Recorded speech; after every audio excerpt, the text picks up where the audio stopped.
Penny? We're live. Oh, we're live, thank you. Good morning, everybody. We have in the room here, four councillors, one of whom is sitting in the chair, acting as chair today, in the absence of the mayor, the deputy mayor, and Councillor Wilson. So we'll begin today by acknowledging that we're gathered in Mi'kma'ki, the ancestral, present, and future territory of the Mi'kmaq people. Today, we gather with the intent followed by the Living Peace and Friendship Treaties with respect, cooperation, and coexistence. We are all treaty people.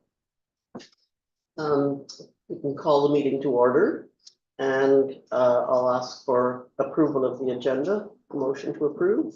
Councillor Lovis-Croft, Councillor Now, and any changes, additions? That being said, all in favor of the motion. Motion carried, thank you. And the agenda item is to discuss the draft 24-25 annual budget, primarily the capital budget today. And then there will be a closed session after the budget discussion. So that being said, we'll turn it over to the finance manager and the CAO to get us on our way with. Maybe I'll jump in first, if that's okay, Ashley, just to kind of talk about some of the logistics. So I guess the question first off is what we think we can cover today. Of course, we've only got the four people here. We had I think a good discussion on the operating town general side last time. So that, and I believe we got into cemetery. So that leaves the utility operating budgets and the capital budget. And we also have a few revisions that we want to talk about. Unfortunately, as often happens in the drafting process, we catch some errors. So we have caught a couple errors with the workbook. We have a memo and a revised version of the operating budget that we'll provide today. We'll talk about that in more detail next time around, but I would like to just briefly summarize the impact of that before we get into the capital, just so that people are aware of how it affects the reserve balances, because that's a part of the context to the capital budget. So I can talk briefly about that, and then we'll have the choice whether we want to move into utilities or just straight into capital. And question up front is, how long we want to go today.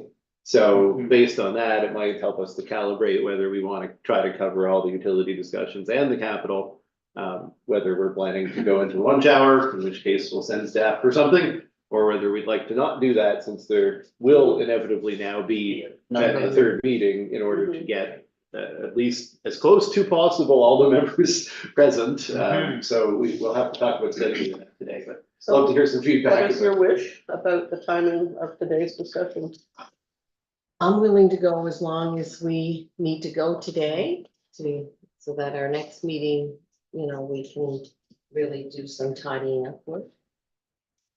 So, I mean, I think 12 is a pretty solid timeline. Why don't we, that's 3 full hours. Why don't we see how we make out there? I guess the priority is, are we going to dive into the utility operating lines, or would we rather focus on the capital investments today? Kind of doing both seems ambitious. Given that we're gonna have to revisit one of those two pieces maybe again in the next meeting. So I think What do you I'd think? suggest the capitals, because the utility conversations will have to be retread Yeah, with the other members. So it seems like the capital conversation is probably the more productive one to focus on. I think that makes good sense. And having Councillor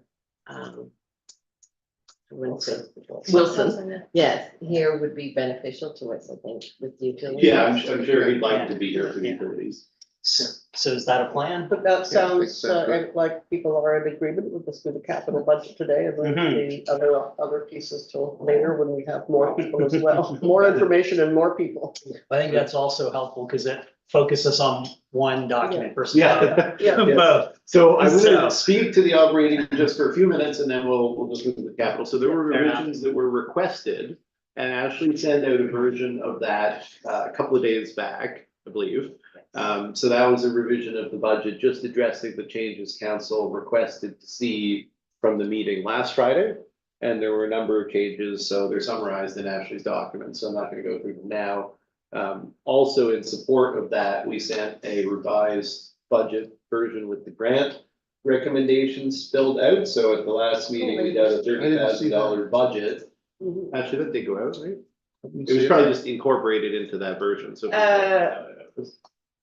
If not, it's incorporated into the version I'm just about to. Okay, I'll just check if it was in that other one I too. remember seeing the other version. You sent one this morning, and then there was one yesterday. And I'm gonna send, and On Wednesday, at 11:56 AM, version 22 came out from Ashley. So that was the version reflective of changes discussed at the last meeting last Friday. And then it did include the grants. So way in the back on page 83 of that document, we've provided recommendations for the allocation of the $30,000. Now you'll see the 3,000 of it is grants requested late. So that is the 10% we discussed reserving, but the Mhm. other 27,000, we've got some recommendations. So we're not looking to confirm this now, but I think we want to make sure that when we do our next meeting, everyone knows that they've had a chance to review this, and if you'd like to go look at the applications that we actually received, they were forwarded before the previous meeting. And if you can't find anything, just let Ashley know. So I wanted to highlight that you've received that version with those Yeah. changes. I'd like to ask Ashley, were there enough changes in that document to warrant printing another hard copy? Of the version 22? so the version that I just sent out with some more changes with a memo that's accompanying, I would say that that's probably the better Yeah. version. So I can certainly print those out and put them in your mailbox. Yeah, Appreciate that. absolutely. Thank you. So yeah, we'll do version 23, I guess, is that the one that just came? Version 24, I believe is what. Yes, version 24. Okay, so version 24 is the most recent. The version 22 that went out on Wednesday was based on the changes requested by council with the grants in. Right. Version 24 reflects correction of errors that Ash and I came across. There's a memo describing them. Some of them were substantive. I'm not gonna point out all the little changes now, but I'll just summarize from the memo, because you only received it as we've been speaking. So essentially, the workbook errors that we found did have an impact on the opening reserve balances for March 31st, 2024. So this is how the actuals from last year shook out. We had a couple of formula errors that were substantive, and we made a couple of revisions to the year-end transfers intended to address that. But we also found a pretty substantial error in the opening balance calculation in itself. So the result of the two things on the March 31st, 2024 opening reserve balances was very minor, I would say. Operating reserve is down $19,551 from the projection, and capital reserve is down $2,516. So those changes reflect Ashley and my suggested year-end transfer adjustments to essentially correct the issues that we uncovered in the workbook. Mhm. But the cumulative effect of the errors is in 2023-24 is not that significant. But I just wanted to make sure everybody knew we're talking about capital today. So the reserve balances opening were slightly misstated. The bigger impact, and this is what we'll talk about more at our next meeting, I think, when everybody has a chance to digest it, is on the 2024-25 budget version, so the draft we previously presented, where we did have to make some additional allocations from operating reserve and some additional cuts. The cuts, you can look through the document and you can see what we decided to do, and we'll talk about that next time. But as far as the effect on the reserve balances, the significant factor there is that essentially we had shown the 2024-25 gas tax monies coming into revenue as opposed to going into reserve. So they were shown as going into reserve. They were also shown as going into revenue. We removed them going into revenue. We left them going to reserve where they should have been. But that left a gap in the budget that really could only be plugged at this point in part by bringing some of the one-off cost allocations from operating reserve.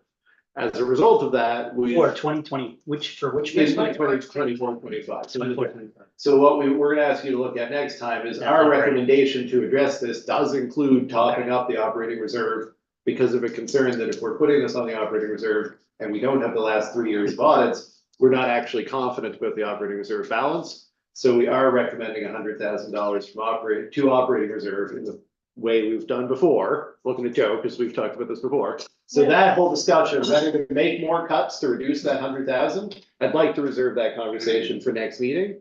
But what that resulted in was $100,000 less to fund capital in 24-25, which is why I wanted to mention it today.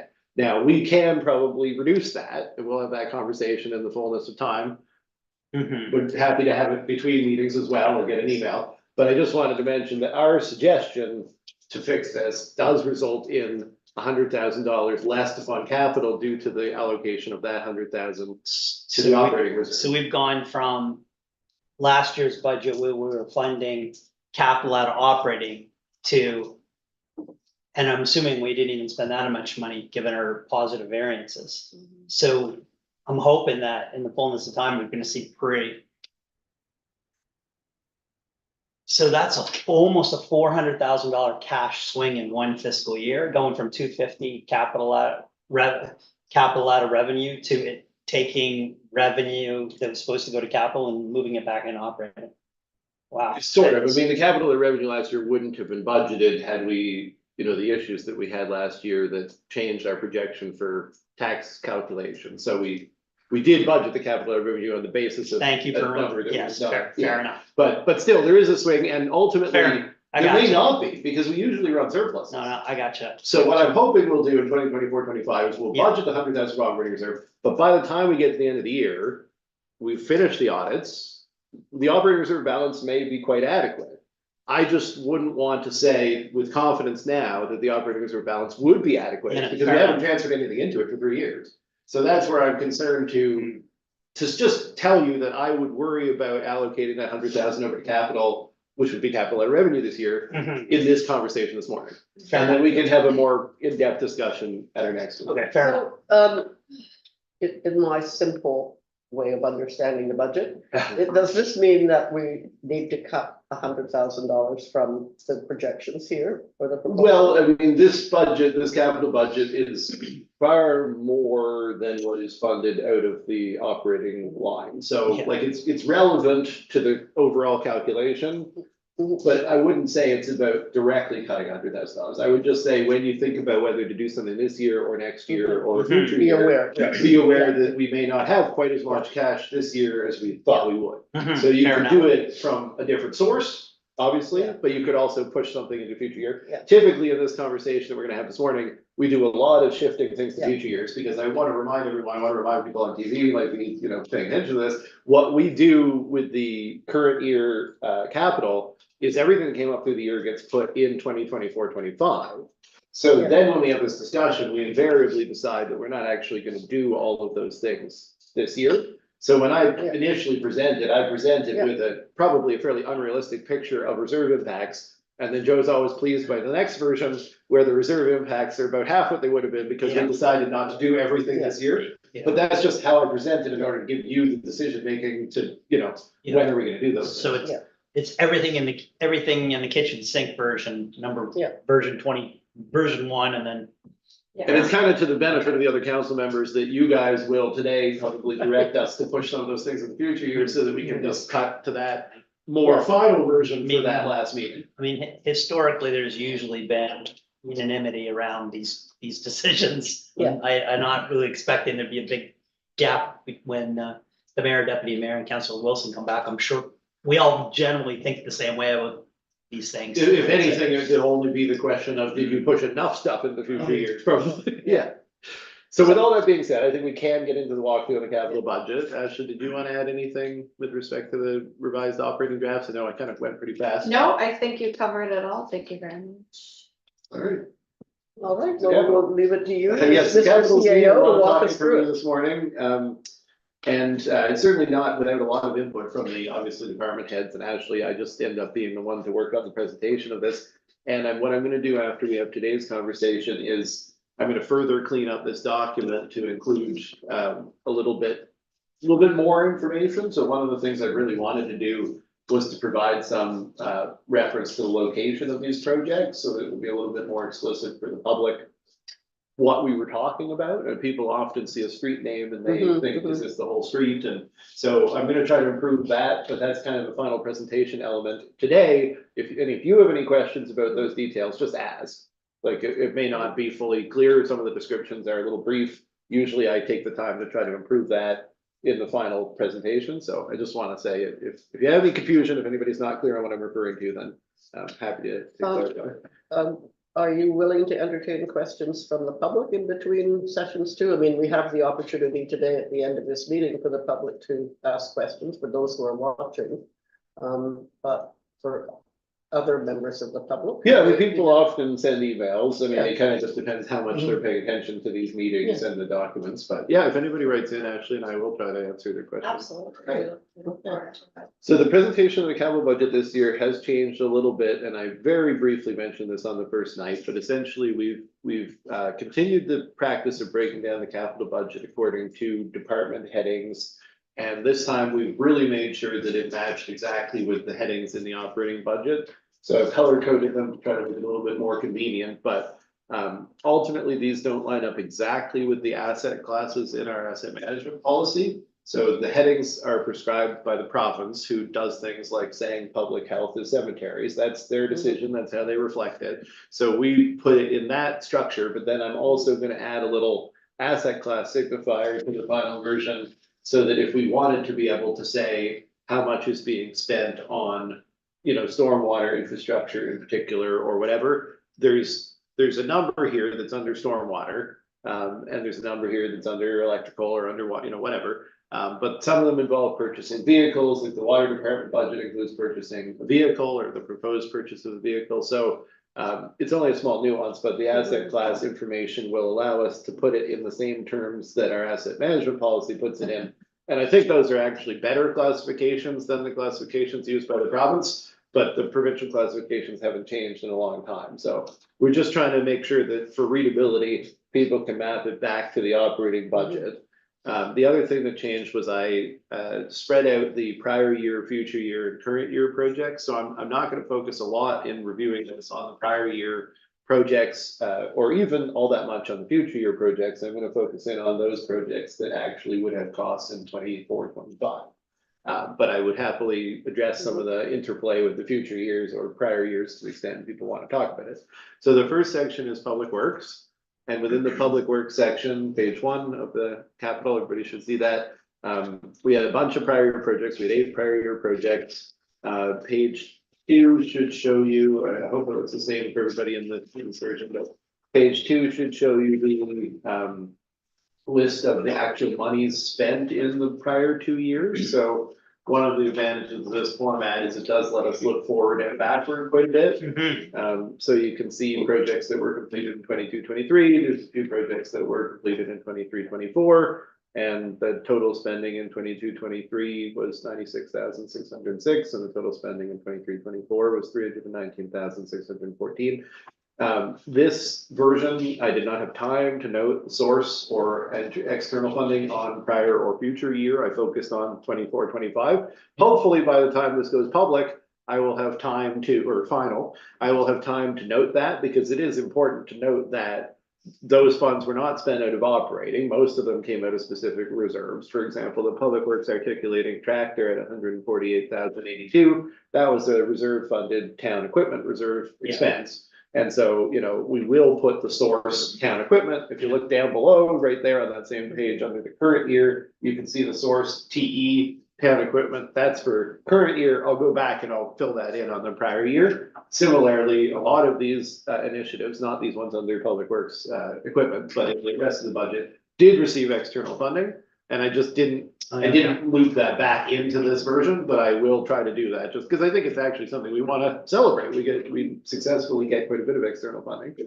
So I'm not going to do this through all of them with this explanation of what you're looking at, but I just wanted to ask, does anyone have questions about how the prior year is summarized? Or I guess if you have a specific question about any of last year's public works equipment? Before I talk about the 4, there's only 4 in this year. Dylan, I guess my own question is, like, if I look at the last 3 years spending, actual spending, kind of is indicative of our normal standard volume of investment.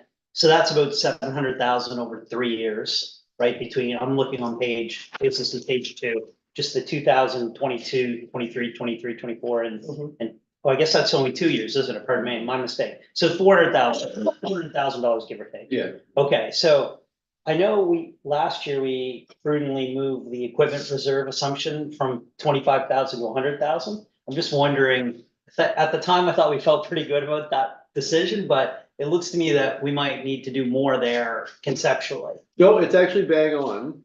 It's actually just where it needs to be. So I won't jump back and forth throughout this whole thing, but if you flip all the way down to the last page, 46, you'll see the cumulative impact of these things on the reserve levels.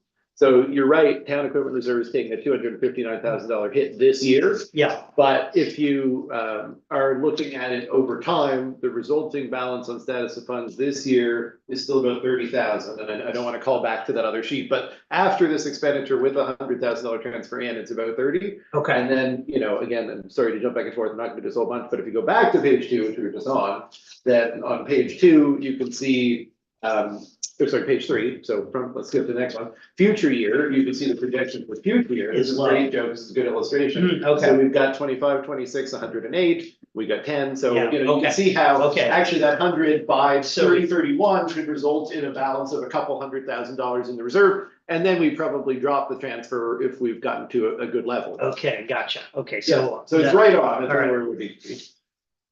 Glad I asked that. So, yeah, that's a good way to illustrate the document, because there is some jumping around, but you can really see how, we're not only prepared for this year, we're actually prepared for future years. So the other addition here, and I mentioned it in the first night of presentation, but I'll just call back to now with the current year, we've got 4 projects. Each of them shows the current year cost, prior year costs. But I did want to mention it also explains the renewal or addition component. So is this an existing asset that's being refurbished, renewed, extending the useful life, or is this a new asset that is adding functionality? It's a little tricky with public works equipment because, of course, it's always a new asset. You're not really going to treat it as renewal, even if it's replacing something we had. But as you see, as we go down, this is quite relevant when it comes to recreational water, wastewater, stormwater. To know if it's new or if it's just refurbishment is a pretty relevant thing, and it's very relevant from an asset management perspective as well. So there's 4 projects. The 4 projects are Public Works Garage Office. You guys received the report with Jonathan's recommendations about a month and a half ago. So that's what the $320,000 represents. We did also on that project spend $29,197 previously, which was on various studies and design work having to do with the decision about the building and what we would do with the building. So we got a salt spreader. Salt spreader is just a replacement, but we're still showing it as an addition because it's a brand new piece of equipment. And like I said, we don't really show them as renewal.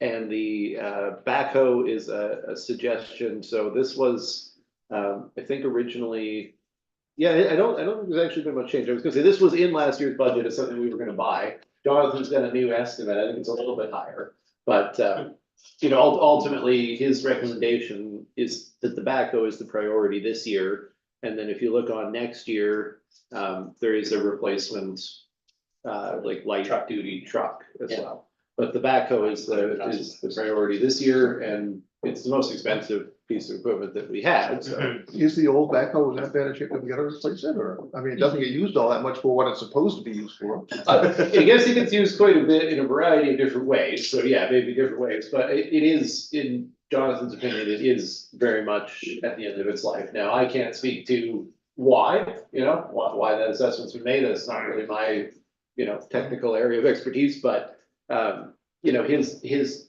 concern with the backhoe right now, I think he's feeling there's a little residual value, but it's not significant, so I didn't reflect the residual value in here, so we usually just take that as a bonus to reserve, but we will put it out for sale, so there may be a little bit we can get. Just wondering, basically, it's not, we don't hardly use it for digging, because we do work on those lines or anything, we always hire somebody to do that part of it. So basically, it's used for loading the trucks and that type of thing. Is there something that we could get that's comparable for that use that might be a little cheaper as well? I mean, I can get Jonathan to write it up. I know he has thought a lot about this, so I'm quite confident it's the right thing to do, but I can get him to write up just a Yeah, quick. just that, if we had the operators technique that we could use it for where we do water work or anything like that, we could use it as a backhoe, not have to hire it all. Yeah, I would, using it for excavation isn't really likely to be its primary use. A lot of that just has to do with fitting on the roadside, like a mini excavator doesn't require traffic control most of the time, and there's a lot of advantages to the mini excavator. If we used it a little more, I would say we'd like to have a mini excavator. It's always kind of a dream for public works departments, because we could really stop hiring out.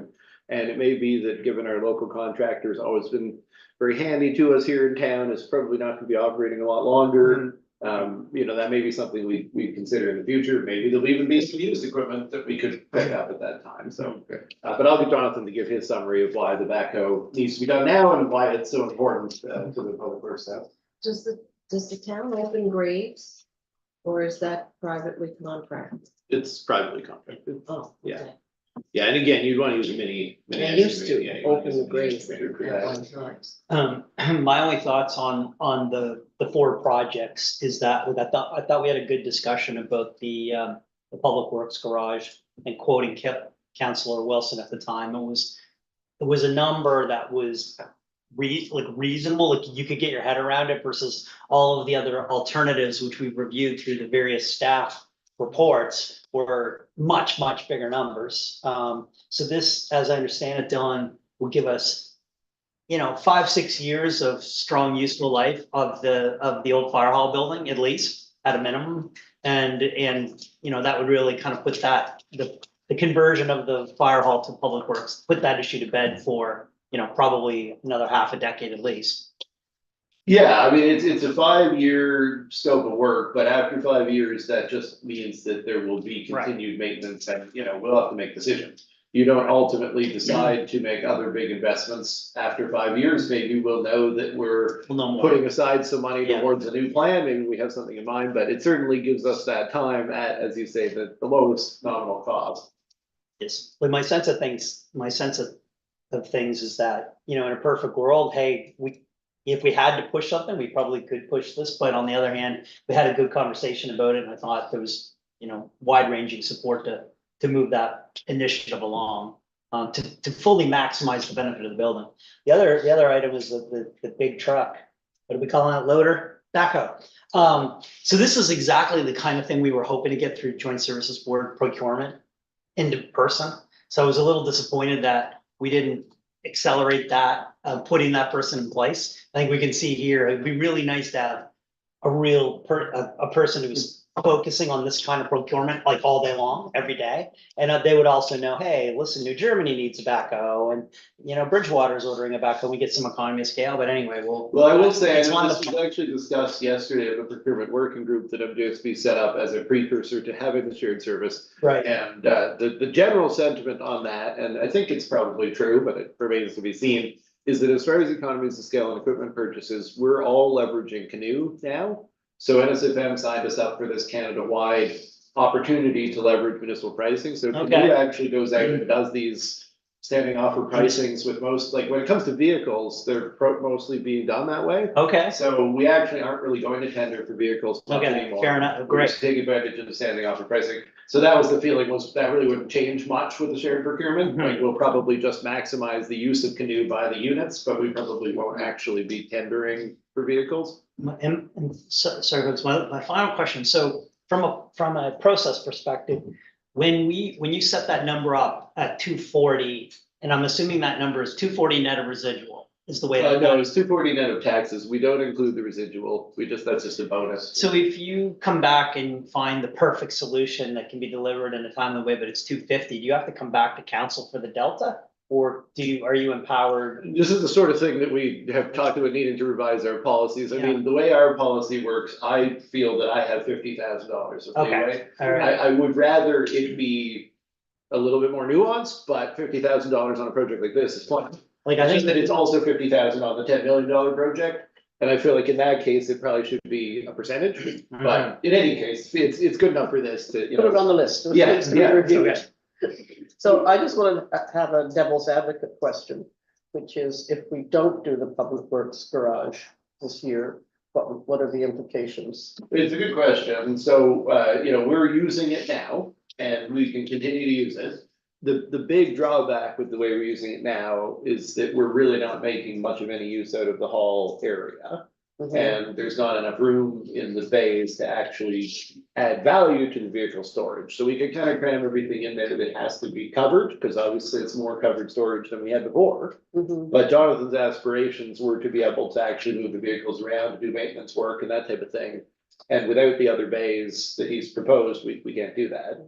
And we've continued to use the garage out back here as a way to have that covered space. So the demolition of this garage is basically hinged on doing that work. And if we're going to line those things up, it's actually a good opportunity for me to mention alignment to something else that we'll get to later in the budget, which is the town hall parking area and proposed crosswalk here. And how we'd obviously like to line this work up with the crosswalk to happen with the Main Street work. It's not right at the same time, but it would make sense to be doing that work in alignment with it.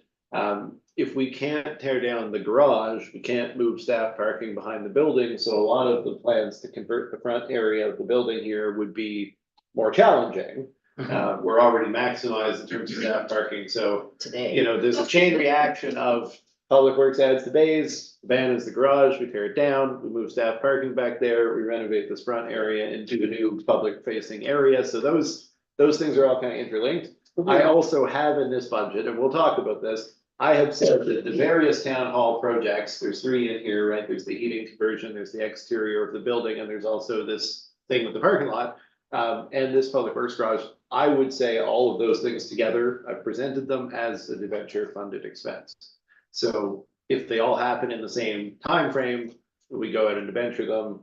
I see that as a debenture fundable expense. Now, obviously, we've talked about 5 years on that building. We've talked about exterior renovations here. I would prefer to keep it to a 10-year debenture. I don't really want to go for a longer debenture. I don't think we've talked about before, the length of the value shouldn't be, we shouldn't push it out longer than it's even going to benefit us.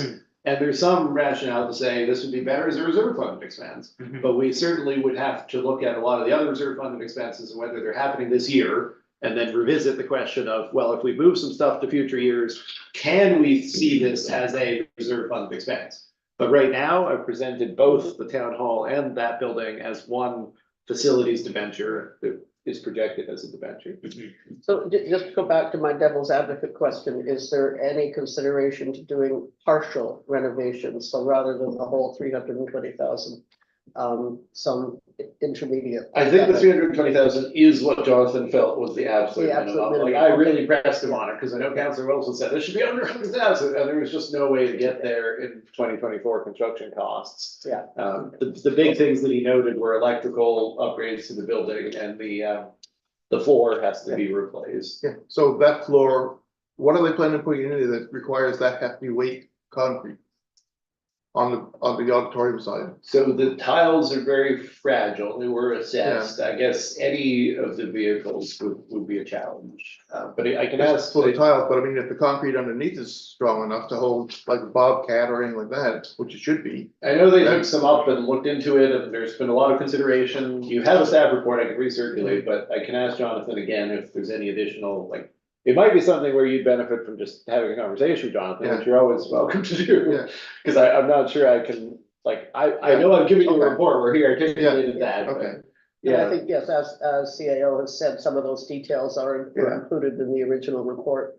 And I really think he's given it a lot of thought. I mean, he went back and forth for almost 2 months trying to get this quote down as low as possible. And it's just a realistic projection of the cost. Councillor Lowersbrough? And to tag on, what you Councillor Carver had brought up, how about Jonathan's office? Will that move over to the Public Works or will it remain here? It will move over. There's really nothing in the renovations for that because there is office space that the fire department is using. They'll basically just give it a facelift with some paint on their rainy day kind of thing, Make you it know. look or professional. themselves, yeah. But the weight on doing that is they're still splitting operations and time and equipment storage between the spaces, so it doesn't really, Jonathan has more reason to be here right now with some public works here and the office here than to move up there. But if they don't have the garage here, they'll fully vacate the space out back and move up there. So, Which raises the question what to do with space out back, but that's. Make a mayor's office. Could be. so I'm just noting it's Well, almost 9:45 and we're still on page 2. Yeah. So, So you've all seen what's here. Does Yeah. anyone want to change anything with the 4 items in terms of moving them into future years? I really strongly feel that these ones need to be where they are. They're a little less discretionary than some of the other items. If not, we'll move on to the next And one. all this, for everybody to know, is all in the service of the, providing good service to the citizens of the town. Yeah, I mean, certainly our public works overhead is quite low. I mean, we've been doing a very good job, I think, as a public works department, keeping costs low over the years. So could we move on to transportation? Yes, so let's move on to transportation, page 4. There's 6 prior year projects. I'm not really gonna call attention to them, but if you have any questions on any of them, they all came in at or under budget. I don't think there's any particular highlights. But there are quite a few projects here. So transportation, current year projects has 6 projects. And this is a good illustration of the way we've used, taken the opportunity to break out some sort of subcomponents of projects, just to provide a little bit more context, because ultimately council could proceed with some components of a project and not all components of a project. So it's worth showing the different parts that can contribute to the cost. Asphalt repairs is a very generic term, but because we have, a lot of streets where water wastewater work is planned in the next 10 years, it really makes sense to kind of keep asphalt repairs at a stopgap level on those streets. So we're just taking the approach of hitting the worst spots, and Jonathan assesses it annually, and whatever budget he's given to work with is what he uses, but he's proposing 75,000 this year. That's up from 35,000 last year. I will say the biggest contributor to pavement quality on the back streets is stormwater. And given the year we had last year, it shouldn't be too much of a surprise that they've taken a bit of a beating. So that's where that expenditure is coming from. Number 2 is the Clearway Street shoulder. I do want to call attention to this because this is a very recently proposed initiative coming off of a report to the April 9th meeting of council. So just 2 meetings ago, that was a discussion that initiated by Bayview School, following up on previous planning exercises the town has undertaken through the Blue Route hubs and our transportation plan project. We've often talked about the need to improve pedestrian safety on Clearway Street from the school up to the trail. But ultimately, we haven't had the opportunity to do any of the more, I guess, comprehensive projects that were suggested by Bicycle Nova Scotia or CBCL. We're still thinking that that could happen somewhere down the road if Clearway Street gets a major water wastewater upgrade, a raw water lines run all the way up to the trail. It would make sense to do some more work at that time.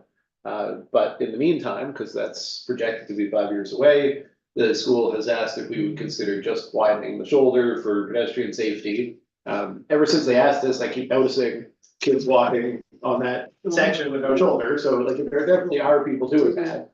But ultimately, it's quite a costly thing just to widen the shoulder, and that's because it's, if you just drive by there, it's actually not that clear of obstruction. There's trees, there's a pole that needs relocation, there's a bit of a private retaining wall, we'd have to talk to property owner, so it's not super easy, but at the same time, this could be either this year, next year, whatever, the only way we're going to improve pedestrian safety. I don't want to put all our eggs in some kind of very complex thing with an actual separated sidewalk, multi-use trail basket, because in the meantime, that could be a long way away.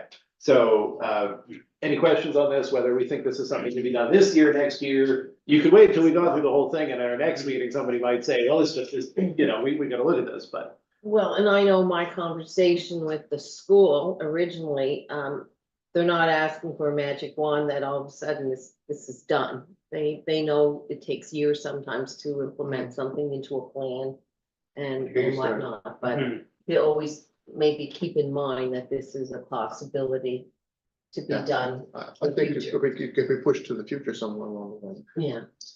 I guess my thought is that, so there's obviously an organized lobby around it, partially under the umbrella of the school, but really under the umbrella of the Trails Association, who's looking for increased access along that corridor.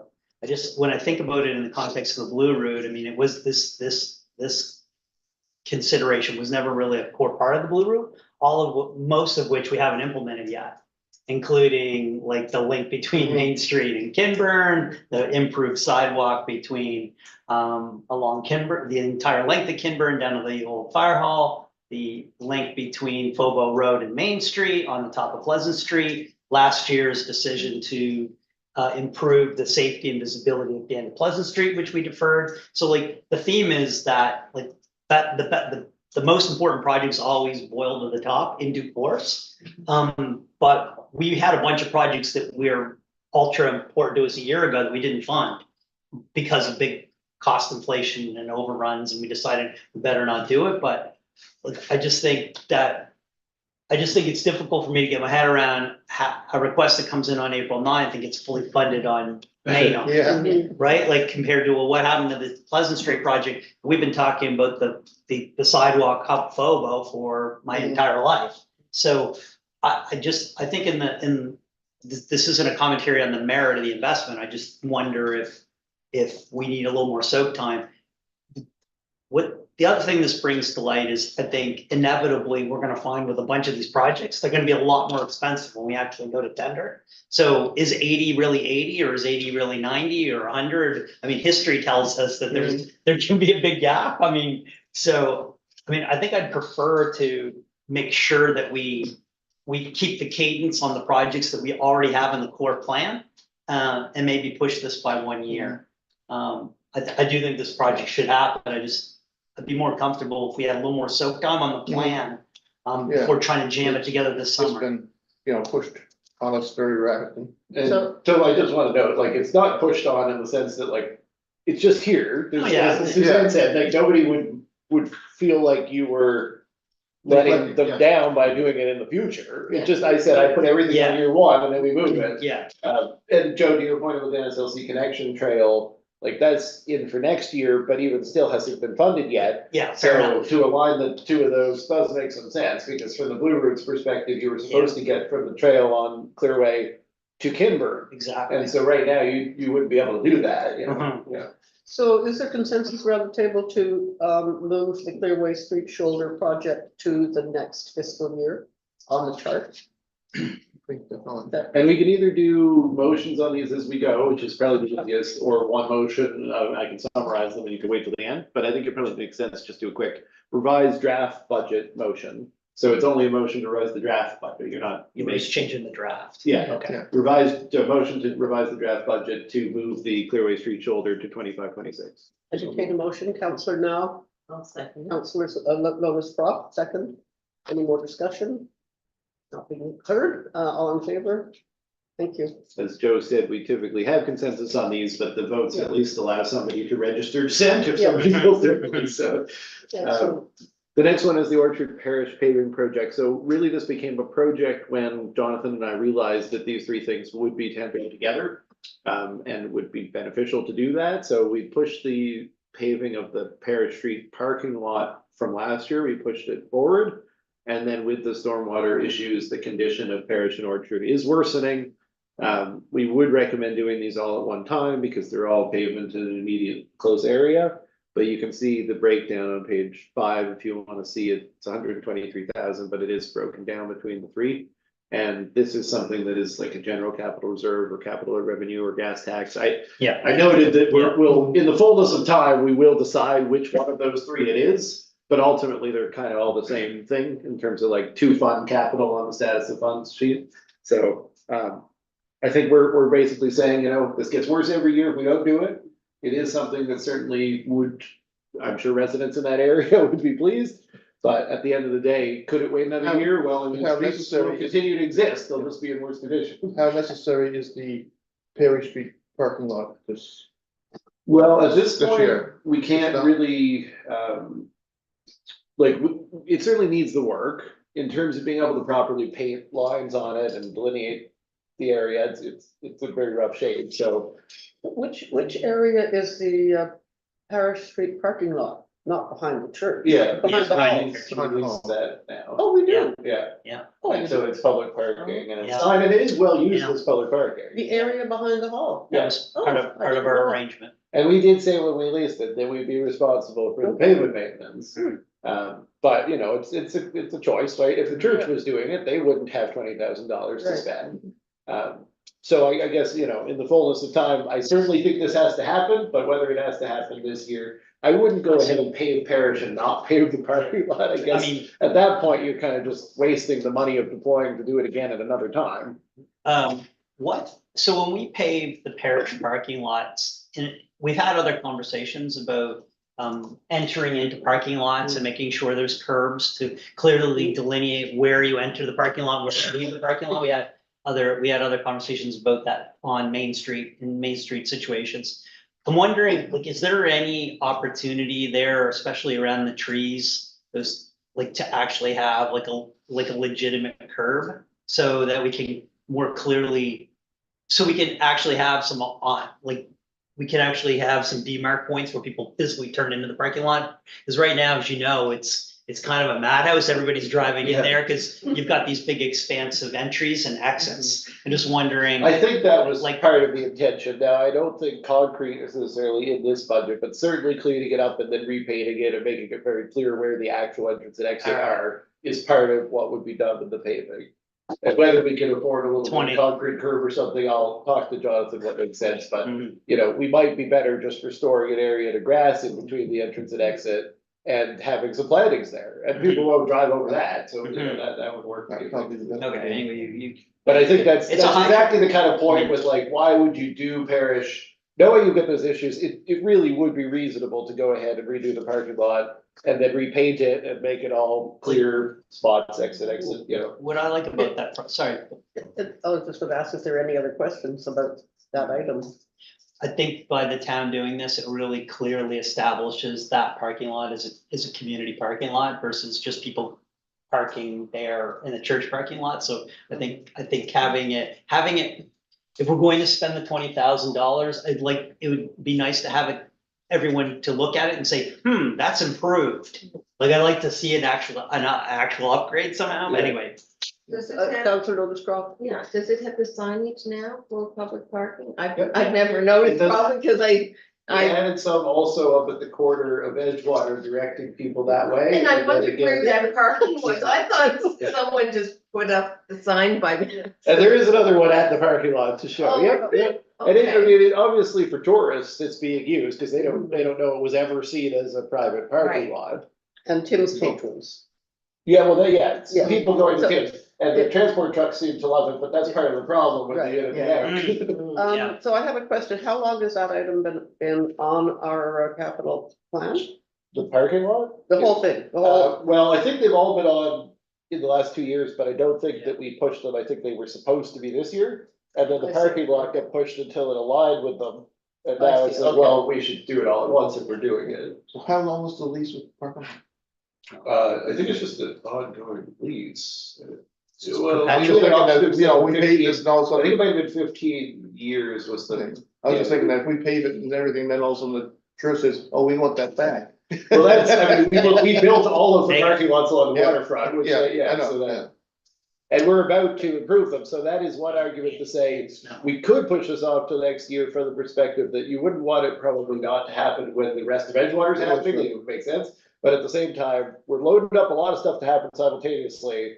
And this is a local contractor job, like this is a small job, so there's probably some logistical advantage to having it done before a big contractor descends on Edgewater Street and redoes the waterfront trail and stuff. so leave it in, The parking lot? Just see what happens. all of it, okay? Can we move on to the Edgewater Street? So the Edgewater Street project, I'm gonna spend a lot of time on here, you've recently seen the design brief. This is the transportation component of it, so it includes the bridge, the coastal trail, and the reinstatement of Edgewater Street after the water wastewater works are completed. So the whole project, as you know, was about $11 million, so this is the transportation component of it, and you can follow it through the whole thing. It's called Edgewater Street Project in water and in electrical, and so it's broken down. And this just gives you a breakout, so you can really understand what the different components are. What's missing here is there's no breakout of the external, so the externals at the far right margin of the page, 24, 25. There's no breakout of the external to the specific components. I just didn't think it was really necessary for most of these. In this case, these components were all funded by the province at 50 dollars through the most recently announced municipal capital growth program grant. That applies to all of these components. And then the ACOA funding we just got includes a small amount towards the bridge and the coastal trail. But obviously much smaller amount than the ACOA funding we've applied for. I'm sorry. Questions? What do we mean by reinstatement? Like, what's that term? So trying that's, to impart? because we're doing water, wastewater, that's just centering the capital cost of the repaving in town general, Uh-huh, so that the water department isn't absorbing any more than necessary. Now, in other contexts, you might want to put that cost on water, Yeah. and probably wouldn't get asked about it, Yeah. but we know we don't. Yeah. So, yeah. okay, I've done that with all of the water wastewater projects. I've made sure to take a marginal cost for the repaving and keep it out of the water budget, just because of our relative ability to afford more capital on the water side with the rates. So if we take the pedestrian bridge out of there, what does that do for external funding? Well, it's, Because I'm just thinking, that's it's a lot of money. no, it's a core part of the project. Yeah. so that was funded at 50% through announced funding, and we have an expectation a little bit more. So if that component is at 1.7, and we would have, I think, about $900,000 of $950,000 of external, give or take. So we're still looking at about 800,000 from the Yeah. taxpayer. Yeah, so there is a cost, but it's been part of the concept since 2016. And given the 50% external funding, I don't know if it's gonna cost this much. I think it'd be awesome if it cost less. We'll But, see. ultimately, the price tag that was originally attached to it back in the 2016 estimate was obviously woefully Wow. below where it ought to have been. Right, And we may be overestimating it now because there's a number of uncertainties. the pedestrian bridge is mission critical to offload the parking woes that we have on Main Street in the downtown core, so. like, in Now my that we've mind, eliminated the requirement for, oh my God, to have a parking lot. Exactly. Somebody would probably wanna be able to park on Edgewater to walk across. I'm just using, oh my God, as an example. And the town, to be fair, has done a lot in the last 5 years on making sure that the parking lots in front of the three churches are in the public domain for use other than 1 hour on Sunday. And So I think that's, in my opinion, really a critical component of the overall One thing strategy. that I like with the pedestrian and bicycle part is that this would avoid putting that traffic through the intersection of Edgewater and Main. And Right, where we have realized we have challenges there, which we haven't been able to address, this would just reduce some of the conflicts that happen at that intersection. Plus, it's we gonna use be the elegant, comfort too. Stations, it's really hard if you're over by the Save Easy and you have a child Mhm. with you, to get over to the comfort station. I've heard the bushes by the lift station serve as an emergency. It already smells like a lift station. I hear So this might be a nice alternative. Yeah, Yeah. So anything else on the Edgewater Street project? I don't really. Can't wait. Okay. Can't wait. Okay. Main Street West. Main Street West, so Main Street West in Water, here, wastewater. this is the water wastewater, I don't think there's much to say in terms of the, what you've got in the budget here, but I did have I had circulated a little memo to you guys last night, I wanted to call out certain components of it, I think this is the first time that I wanted to specifically call on that, Could so. I just ask you to go really slowly on this? When I read your paragraph, I almost had to turn myself inside out to try and figure And I wrote it out. with a thought I would be talking to it this morning, Okay, so hopefully. go very slowly. So, this Main Street water wastewater project, originally when we had the cost estimate done in 2022, we had an estimate from KVM, we went out, we did apply for the external funding, we got 73% confirmed based on that estimate. And that gave us a confirmed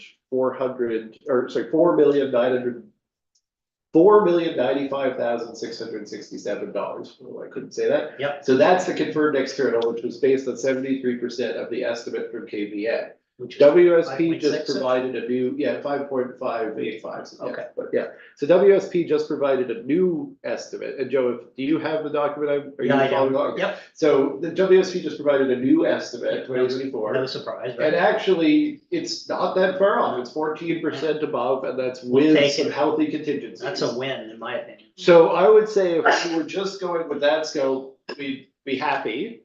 But we did ask them for pricing on two things that were not included in the KVM scope. One was, Before you, excuse me, before you go on, so it's the 4.6 million plus 20%, that's contingency, the 20%?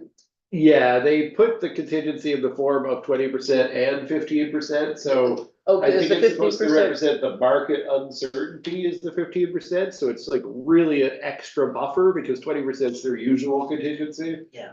So the reason I didn't just put plus 35 is you're doing 20% and then you're doing 15, so it's compounded, but it's effectively. So that 4.6 million then becomes 6.4 million. Yes, Pardon yeah. me, Yeah, I just wanted to show how they got there. so. I'm not sure, do we want to publicly disclose those numbers? Well, I mean, the estimates usually are publicly disclosed, but I mean, I think if we want to talk more about the optional components, maybe we should reserve that for closed session, and that's what I was about to say, is we did request pricing on a couple of optional components. What, would you mind if we defer that?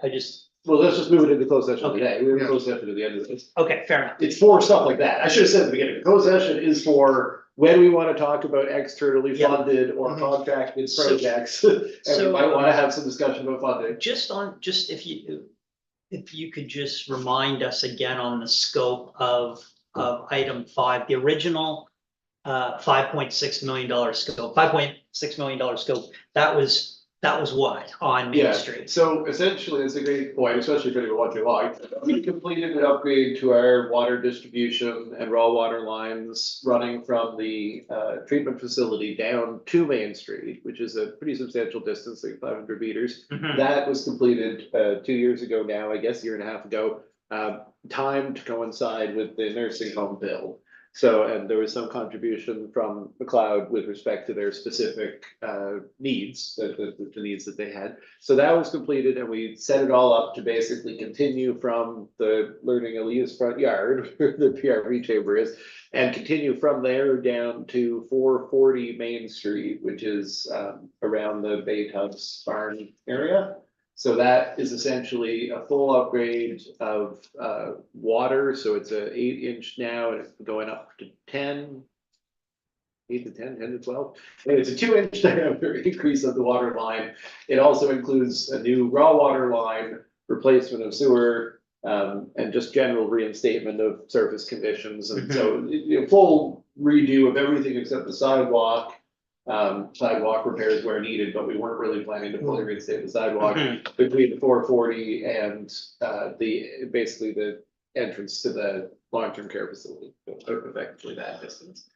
So that's what that cost So was. there'd be nothing up the hill further from there. No, so the options we asked for were up the hill from there. I shouldn't say it's not exactly up the hill from there. It is slightly past the entrance to the long-term care facility, but there's a transition slightly above that between the large scale lines and a much smaller distribution line that goes up over the hill. So we had asked for optional pricing to upgrade that distribution line up over the hill. And we asked for optional pricing for a couple of other things, but those were not in that amount.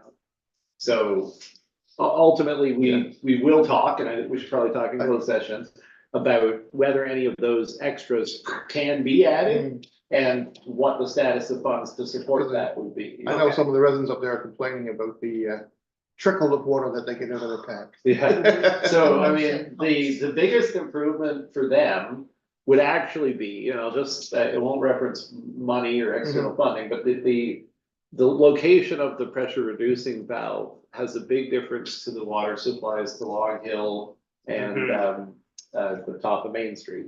And essentially, because it's located where it is, it reduces pressure before those areas of town are served. And they would actually benefit from as much pressure as possible, given their relative altitude to the treatment facility. But we need to step the pressure down before it reaches the downtown, because for the same reason, the downtown being at water level, pressure is actually higher than it should be, which causes damage to system components and even people's homes if we don't reduce the pressure. So in order to get the pressure reduction to downtown, we step the pressure down up at the point where it enters Main Street. What we should actually do if we want to get the best service to the people at the higher altitude without causing pressure problems in downtown is step the pressure down somewhere between there and downtown. So our water folks recommend that we set the pressure down on Claremont and on Main. Yeah, Ideally, we'd be looking at either like around the front of the NSLC or around the front of the bay tubs where there's enough room to put a chamber. And you put one there, and then you put the other one, because there'd have to be one on each street, because there's two alternative routes. They both have to step down the pressure at the same point at like the Tiny Tots Jubilee playground. So you'd have higher pressure everywhere up from those 2 points on Kinburn, on Main, on Long Hill, on Clearway, and all those, you know. And if there were ever development off Welcome or Y Street, like we really wouldn't be able to provide service without a booster pump unless we were able to step the pressure down. But we need 2 pressure reducing valve chambers down here to do that. So we asked for optional pricing on including them with this project. There's no particular advantage to including them with this project over some future project. But I think we should talk about that in closed session, just because it does relate to the available external funding. Mhm. So that's the point about the people on top of the hill. They can get more flow from an upgrade in pipe diameter, but the bigger benefit to them would probably come from not reducing the pressure right when it comes out on the main. And in order to do that, we have to have somewhere else we can reduce the pressure further down. So it's kind of technical answer, but certainly considering those people and how the services provided to them. So we'll flag this for closed session. Yeah, cool. I have a question about the top of Main Street, where, and it's beyond the nursing home, and it's where the town boundary actually is skewed. And if we actually went up there, where would we stop? If this may not be part of this discussion. but- Where does our line go to? Yeah, I'll ask a separate. So we search at 15 Main Street, which is actually right outside of the town boundary. So we actually have one The house. 15 Main Street, okay, thank you. We go one house outside of the town boundary. Yeah, I'm sorry for digressing. No. So And then the now, crosswalk accessibility project is the last one in this Yeah. year, with the transportation. And so that was was proposed back in, I think, September. Councillor Wilson referenced that we have mid-block crossings. Some of them have signals, some of them don't. And more recently, Jonathan did a report that summarized that adding signals, and then in accordance with our accessibility operational plan, we're supposed to be putting tactile and audio indicators at crossings as well. is there a So- time frame in the accessibility plan? Well, it's 2028 is when we'd have to do it, Mm. but we said we'd try to do it in the next 3 years. So this project will represent taking those existing signal indicators and putting them at the places where there's a mid-block crossing where we don't have a signal indicator. And then also adding audio and tactile indicators.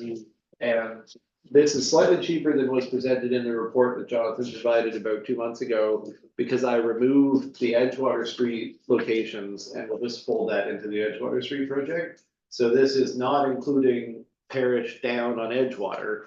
This is the other 7 mid-block crossings that we have on Main and Edgewater. So it's just not including the 3 that will be in the area of that project, which is why it's slightly cheaper.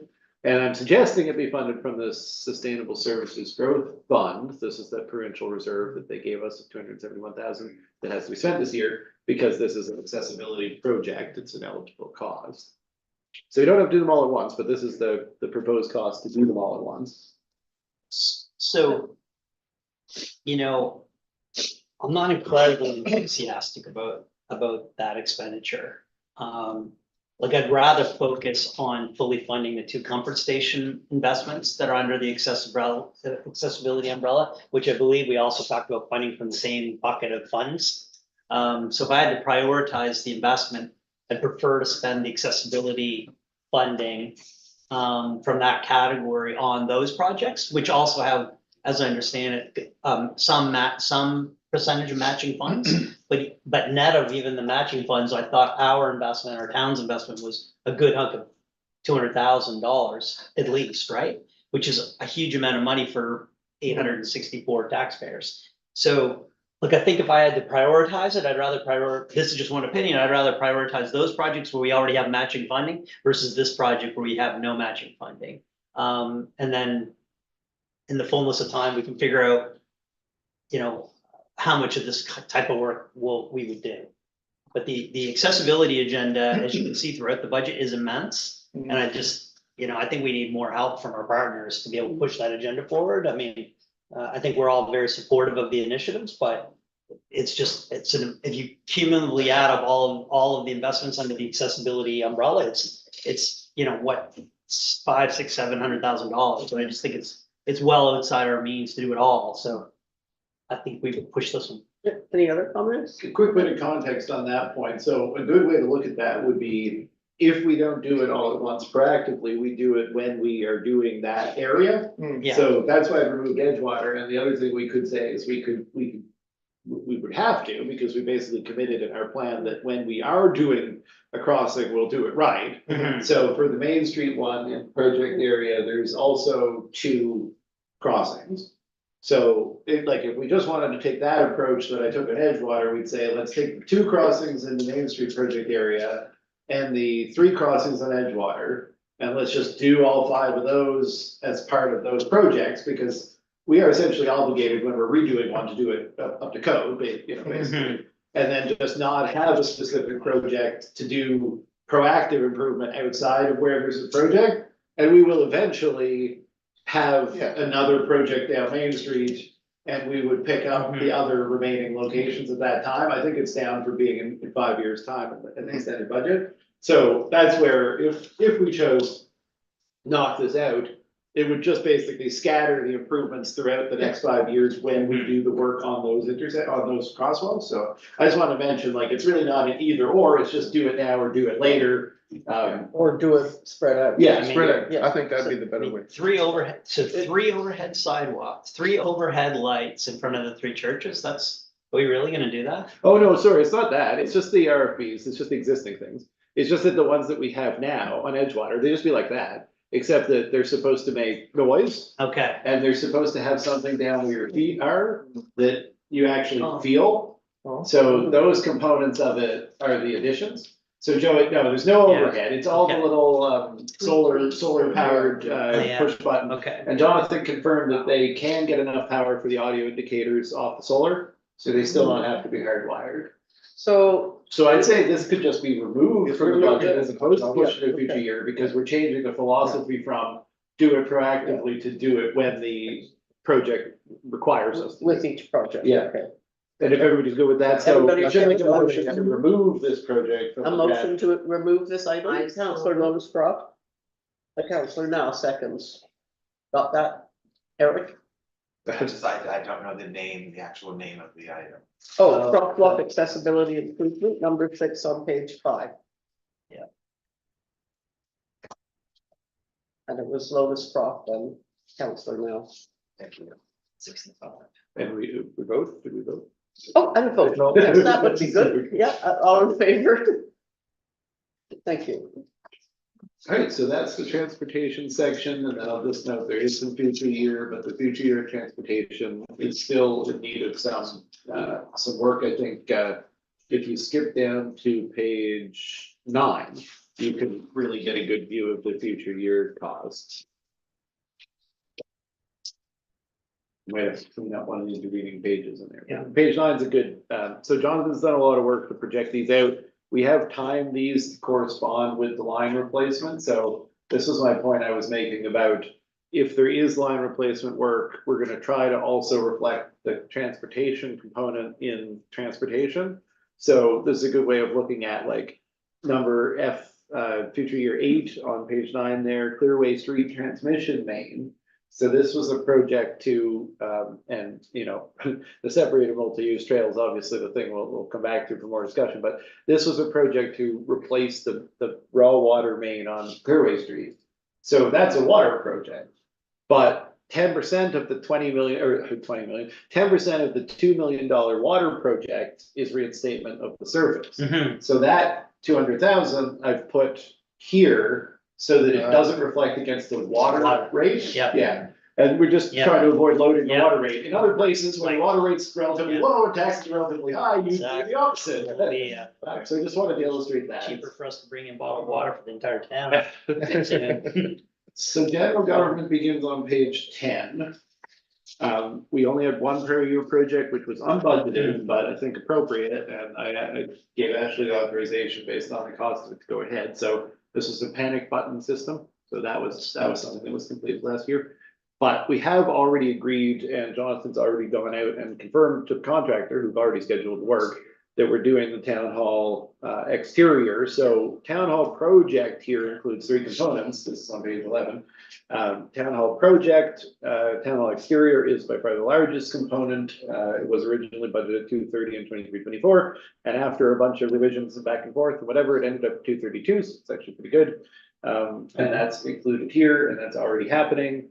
And I was trying to remember, I think at some point we gotta come back and talk about the colors and stuff, but I don't think we have to decide that now. I do feel like Jonathan's been saying we need to talk about that sometime soon. So the other components are the parking and accessibility and demolition of garage. Demolition of garage wasn't really costed on the capital budget, but we did add it here at 22,000. And the parking and accessibility component was previously in at 90 or at 30, and this is currently being budgeted at 90.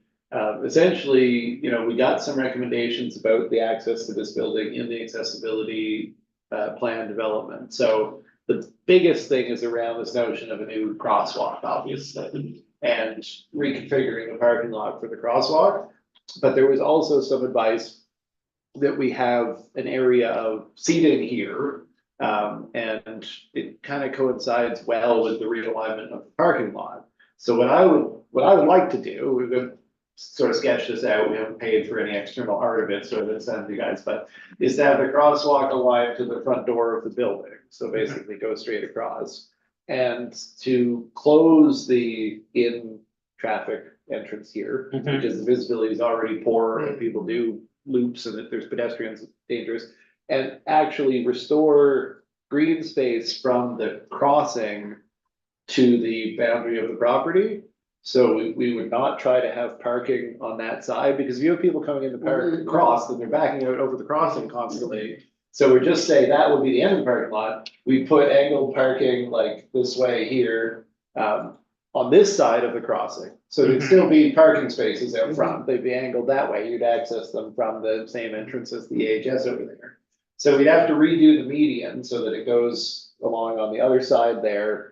And we'd have to redo the median so that it leaves the right amount of entrance exit for two-way flow of traffic on this end, so it would no longer be one. But that will all fit, but there's curbs, there's green space, there's seating, there's the actual crossing with signals. So when all this came together, and then we said, well, we'd also probably be resurfacing, and we might as well resurface this part up here, because the parking in Aberdeen will now be considered public parking. The town staff will have moved into that back lot. So this parking over here will be public parking for the people who are mostly trying to come and shop in these businesses that don't have parking. Yeah. And so we would pave it as part of this work. So the 90,000 is kind of all of these little things, and you know, we could leave that as gravel, but it already needs a lot of work from Public Works to fill in the gravel. It gets washed out quite a bit. You know, we could not have curbs down here. We could just have the green space paper up. 90,000 is doing it right, I guess, is my perspective. So I think the 30 was kind of a quick and dirty. The more we look at it, you know, some accessible seating, it just, I think it will come close to 90. 30 plus our church, so that's, I mean, not discernibly different, considering we're expanding the scope of that project to include the work up on Aberdeen. And we should consider it to be an accessibility, like you said, there's a lot of accessibility in this budget, but a proper crossing with the buttons, the tactile, the stuff we just talked about, and then having this parking area be accessible seating, barrier-free, roll in, roll out, you can have a picnic table. Like, this isn't just a benefit with the public parking and the stuff, like, it's not just a benefit to people using the town hall. We're in the downtown, this is leveraging our property in the downtown to be part of the downtown. And is that going to continue the use of the EV charging? Then we would still have one of the spaces being EV charging space, yeah. We might have to realign it, I'm not sure. Councillor Longstreth. After this conversation, I would like to revisit the alarm. Okay, sorry, I didn't mean to, Yes. yeah, too fast over that. So, are there any questions, Lord, or comments about the town hall project? The only question I have, and I guess this is related to a companion investment for the fire department for the storage facility. It just like, if we thought we were short, then like it just, I don't know, but we're gonna spend $20,000 tearing down the old garage, but then we're going to build a new garage for the fire department. For the storage facility. I just thought like there were some synergies. Why wouldn't we just let the fire department use the old building? But considering the whole plan, the master plan for the town hall space includes the demolition of the garage. I mean, we've been talking about the demolition of the garage for several years. The other thing is that demolishing the garage will, I think, alleviate some of that assessment that's just pouring into our general rate base that we have to pay for education and policing. So like, I kind of like the idea of turning the garage into a parking lot. If there's no utility from the garage, which I assume that's our Well, if we official add view. the bays up there, then there's no utility. Yeah. And yeah, in terms of the fire department, I mean, yes, it is a space and you could kind of say, well, there's space anywhere, and they have honestly said, we'll use any space anywhere. But when we get down to that item, like Jonathan and I really felt that we should do it right, have space in case for the fire station, make sure that space is secure. But anyway, we'll revisit that when we get down. Oh, anyway, Yeah. it's been They were it's been thought they out. would use any space they could find. I just think that's the way to go, but.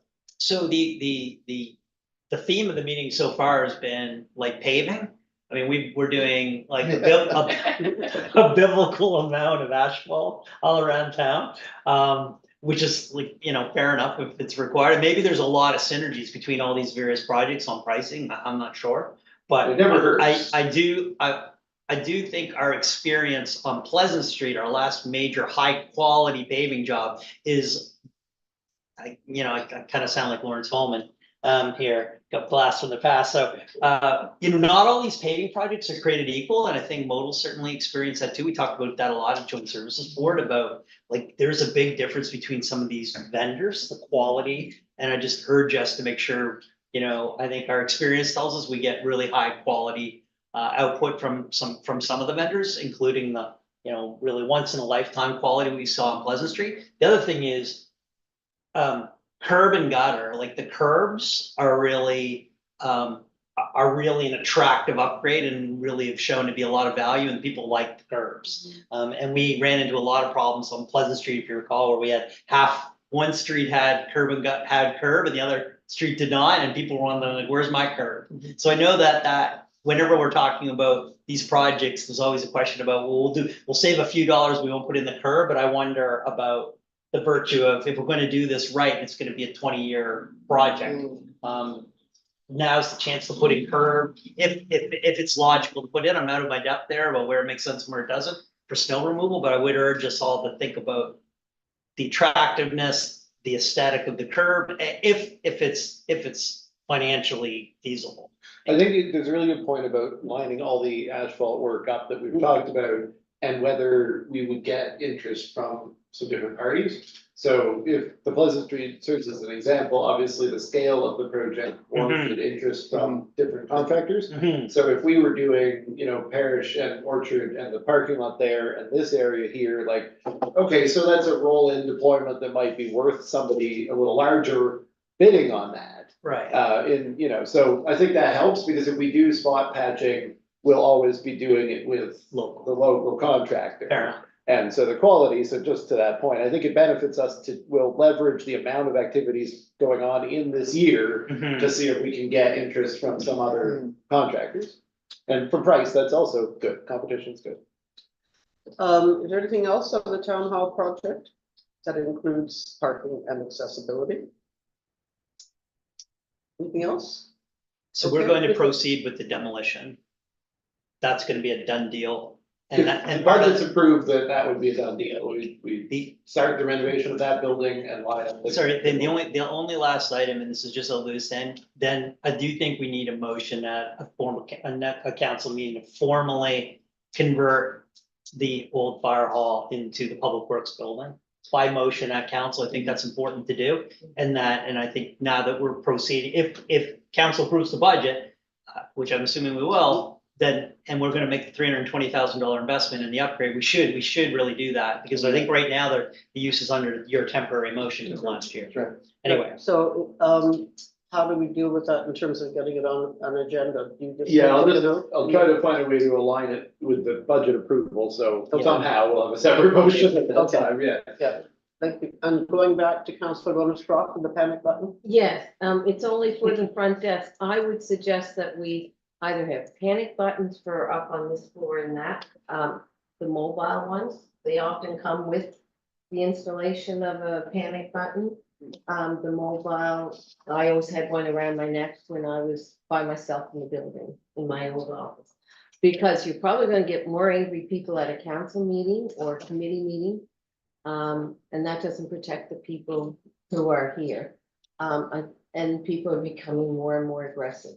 And I would I could probably do a deal that it's just part of the project. The only thing is, you need a phone number or phone that the RCMP call back. They call back when they get the alarm. If they don't get a response, they come right away for sure. But sometimes, you know, if someone had it in their pocket and, you know, sat on it and it went off on its own. And plus you do testing every now and then to make sure the batteries are good. So I would highly recommend, you may be alone here in the building having a private meeting and you may need that panic button, and don't say it won't happen. It will happen. I'm sure we can look at that. I don't know much about who provided the current one, if they talked about those options. Do you remember, Ashley? Well, the ones that we actually have are movable. They're, Oh, mobile. yeah, so we could even leverage the ones downstairs perhaps throughout the building. I don't know if that would be practical. Bring or it up not. here when, yeah. I Hey, we'll don't figure know, something but- out. I guess it's not but in the that is a broadcasting great too much idea. That's a anyway. Great idea. Now, for- you since also are keep the alone. back door. There's some. Or have people- more, yeah. Yeah, I mean, the back door is so easily accessible. yeah. Yeah, absolutely. No, that's a great idea. And especially people if do you're- work alone in the building at night and whatnot. The ghosts keep us. Yeah. So the idea is then to have more I think you should available. expand that and look into more. Yeah, so that budget, what we spent was for 2 panic buttons downstairs, one in my office and one in the main office. So I would say at least one here and then maybe one upstairs would be appropriate for. So will that sort of amount then be included to another version of the capital budget? I don't think it'll probably amount to a capital Is expense. it? Okay. Yeah, we can allocate it. Let's if tweak we- it somehow. Yeah, Okay, absolutely. anything else on That's a great idea. that general government page? Well, the next one is actually yeah, that's probably a right. more controversial subject. Oh, yeah, because I right. put this in before. I'm just gonna step out for a second. Councillor Wilson has already registered his opposition to this by email. Even though he hasn't been much of the process, he wanted to oppose this. So I'm just gonna make this pitch. I really think this is something we should be considering. In the water budget, we have a need to buy a vehicle because we're talking about having 3 staff. And we have a single van. So we don't have the capacity for those staff to actually travel to job sites. So we're going to need to buy a vehicle. In conversations with Scott, he doesn't see a need for that vehicle to carry the equipment. He feels a sedan would be adequate. He doesn't think he needs another truck or a van and one sedan. You know, that is what the water department is recommending. If we're buying a sedan for the water department, I just don't know how we can make the commitments we've made in terms of GHG mitigation and not consider the purchase of an electric vehicle. I don't think it needs to travel long distances in scenarios where it might be advantageous not to use an EV. It's gonna be running around in town. We have our own utility. We're powering it up ourselves. The operating cost would be superior, even though the capital cost obviously is a little higher. So it really seems like the right choice for the water department to buy a sedan. This is not that purchase, that's down underwater. But I guess my point in raising that is, if we agreed to that, we would be breaking the ice of owning an EV that has been somewhat of a barrier to the town of Mahone Bay in the past. Every other municipality, I think, in the county has them now. I'm not sure about town of Lunenburg, but I know MODL and Chester and Bridgewater all use them extensively. I think the technology is quite well proven. I'm not suggesting we buy an electric backhoe. I think that's a little bit on the cutting edge right now, but in terms of a sedan, it's a well proven technology. So the extension of the notion of buying an EV to the notion of buying an EV for the town administrative building, obviously that's a separate point. The point here is, do we need a sedan at all here in the town hall? We've never had one before. again, most of the units have seen fit to decide that staff travel actually cumulatively is best served, both from a safety and insurance and liability perspective, but just in terms of cost, in having staff use municipal vehicles. We have a huge reliance on staff using private vehicles at the moment. We don't provide any option for staff to use municipal vehicles for travel. Staff use private vehicles for travel. We reimburse more than $10,000 a year of mileage for staff travel currently. And, you know, ultimately, staff are not required, it's not in our job descriptions, to provide vehicles for the use of the town. And I'm gonna make myself a case study on this, and if people say I'm pitching myself a benefit here, fine, that's what people say, but I now live in Mahone Bay. My wife works remotely. I don't need to own 2 vehicles for my own personal use. I just don't. I'd love to not have one. I'd love to bike or walk from this building.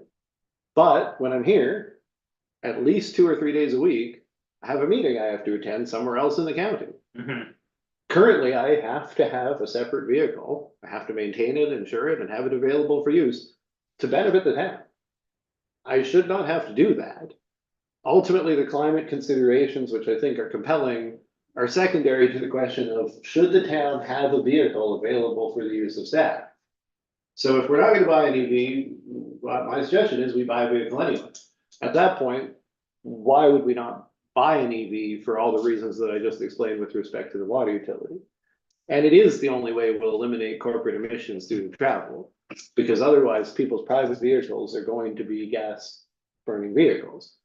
So I continue to feel it's a very justifiable expense. If you look at it as a 7-year expenditure, you know, we will save that amount of money in mileage claims. We will reduce the town's carbon footprint.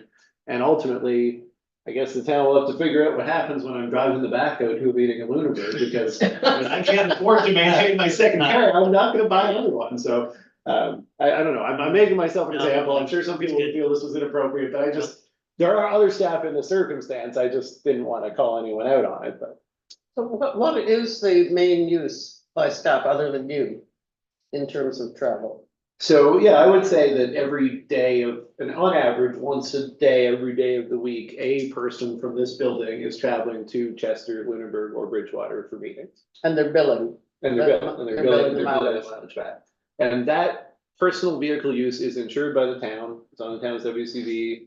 We're actually advised to have staff carrying fire extinguishers and everything in their private vehicles. Those considerations weigh heavily on our insurer because they have no control over the safety of those vehicles. And if an accident would happen due to a neglected vehicle, the town's still liable. So there are lots of sort of standard reasons why the town would not really want all that staff travel happening in private vehicles. But, you know, ultimately, we have no alternative right now except the public works equipment, and we can't really spare that to run around the county going to meetings. And what, And counselors obviously would also be attending meetings and would be Yeah. welcome to use this vehicle. I was just gonna ask about counselors using it, because when you go to the meetings of area and asset management and joint services, I'm hoping people carpool as it is, you know, it would make sense. Yeah, so we do try to carpool, but certainly if we had a town vehicle, that would even encourage the carpooling, because obviously everybody should pilot in the town vehicle. We could kind of compel people to not, and you're not getting mileage, we've given you the option of traveling in a town vehicle. Right. Yeah, Right. I like the prospect of the business case. The business case of the offset, like I think the provincial rate now has got to be 58, 59 cents. And it wouldn't shock me if it's well over 60 cents or more now when you factor in the cost of new vehicle purchasing. So like the idea of offsetting, you know, let's call it 10,000 kilometers a year as an estimate. I mean, it shows you get a pretty prompt payback. Like you get a solid payback on that investment. It just what. So this is, I think you're right, you are breaking glass, you know, in case of emergency on this, because we've been talking about this for, at least 5 years, if not more. So the question around the procurement, like when someone says we're gonna spend $240,000 on a backhoe, you pretty much know it's gonna be yellow and it's gonna have like Caterpillar or, you know, something on the side. Like it's always in the eye of the beholder when we're talking about the EV, like what type of EV, what's the functions, 2-door, 4-door, all those kinds of things. So I'm assuming that in due course, staff will come back with like some kind of a briefing to say, just want to let you know that this is what we've kind of put some kind of a matrix together on which vendor to use and which you'll somehow storyboard it because there'll be a lot of community interest. Yeah, I know that the water department and our climate coordinator have already gone back and forth a whole bunch, looking at the different options for models and rebates, and so they have a good suggestion Okay. about what type of vehicle. I don't actually remember which type of vehicle it was, but, Mhm. and we were gonna buy two of the same because there's advantage to having two of the same rather than two different EVs. As long, pardon me, one last point, Councilor Carver. In the budget notes, I'd appreciate if we could just put an estimate that says, okay, we're gonna proceed with this investment, but if we don't proceed, we're going to have. We need to either net out the mileage out of the operating costs and either say this budget is based on having the vehicle in place and not spending $7,000 on $8,000 a year on mileage recovery, or like it has to toggle back and forth, so spend the 45 as budgeted for the vehicle, or increase the operating budget by $8,000 for the payment of the mileage. And so they're inextricably linked, so if we don't approve this budget, then the operating expense goes up by 8,000, and if we expend it, anyway, I appreciate think it. that's fair. I mean, all the estimates are just in based the on the note. current costs, so like my expenses and the council expenses and those are all. Probably about half of that is mileage reimbursement and the other half's like registration and stuff. So we could show that those would be reduced. Just even a note is sufficient. And obviously the EV would probably not be used for anything further afield than Metro. So like I just went to Summerside, I carpool, but if I was going to Summerside, I probably would not use this vehicle because it would also leave it not available to people here. And then it would also, mileage issues with long distance travel would make the travel more time consuming, so that's something to consider.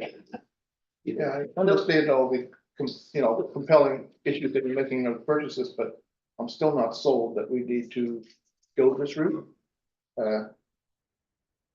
I'm conflicted with it. I just don't see, we're trying to cut back on things and then we're going to buy two vehicles for, use. I mean, I know myself, I very rarely, if I do, depending on what I'm traveling, I don't usually put in for mileage. I mean, I guess I will say, I will never encourage staff to take on the personal expense of town travel. So while you. No, I'm not saying that. That choice as a counselor. Yeah, that's my choice. I don't think staff should feel that. I'm not saying they would, but I'm just saying I don't, I'd rather see us continue for the time being anyway with paying the mileage. So I think, I put it in, a motion would be in order to take it out. Imagine if you wait till next meeting, Councillor Wilson will be with you, so you can get a move in seconder, but if anybody wants to make the motion now, again, my recommendation's here and I think this is what we should do, so if somebody would have to make a motion then. Is there a motion pending on this topic for the EV vehicle, the electric vehicle? I would with what Councillor Feeney was suggesting, about the more research into how it balances out with going from carbon to electric and how it will reflect. I would really like to see a report on that. Well, if it's okay to do it the way Joe suggested, what we'll do is we'll just add a more elaborate note to the budget document rather than doing a separate staff report. And that way it'll also be here if somebody's looking to read it, because a lot of these separate staff reports are harder to find. Right. And so essentially I can say just, what it will essentially say is that we'll save about $6,000 a year in mileage over 7 years. So if you look at the course of the purchase of the vehicle cost and the mileage cost and Right. So I'm 6,000, just pick a number, but essentially it'll equal out. Yeah, The should one be missing better, right? piece is we'll have to include a number for the electrical consumption, which off the top of my head, I can't say, but I know that Lauren could easily come up with a number based on the mileage for what the electricity used to drive that equivalent mileage would cost.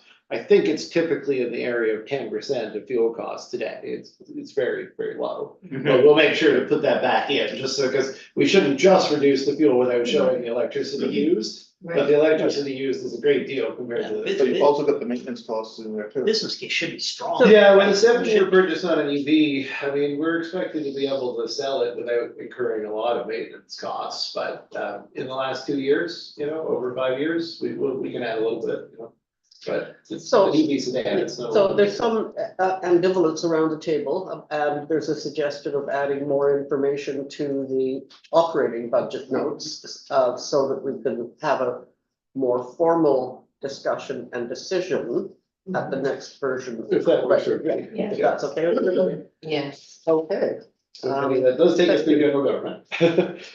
And I'm wondering if maybe we want to take just a quick break, because I'm looking to go out and. Quick break, how long? It's, what, do you want 10 minutes, 5 to 10? So come back at 5 to 11? Yeah. Okay, we'll come back at 10 to 11, maybe. 10 to 11, 10 to 11. 8 minutes. That's 10 to 11, and you're turning off the feed, Eric? Momentarily, yeah. Well, this is going really well. Just one second. You think we'll cover it all by 12? I think we're gonna One- do- one- one The minute. real question One- is when you get into, oh, don't worry, it's anything. Otherwise, No, like, I'm just, I don't know if 100 I'm days. off, so just Just please want hold your on. conversation. Yeah, I'm not gonna say anything inappropriate. When we get into the water and wastewater, there's a lot of stuff that most of the time council would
Starting with, environmental development now. Yes, environmental development on page 14. All right, moving along to environmental development. So there's two prior year projects. I don't think I need to talk about it any length. The community solar garden project is nearly completed, but it's not quite by April 1, I guess I should say. It wasn't quite. So we had just a couple little details.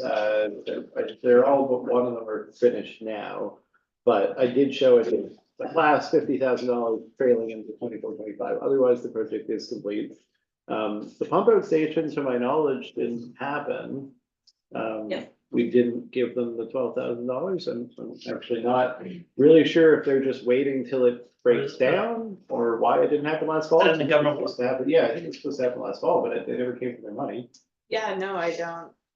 have any So I further can double check with them, but information we just left that in there. Yeah, Wharf repairs, we've talked about, so just to reiterate, because it came up earlier, was our thought with the wharf repairs was that we have got approval from council to go out to market.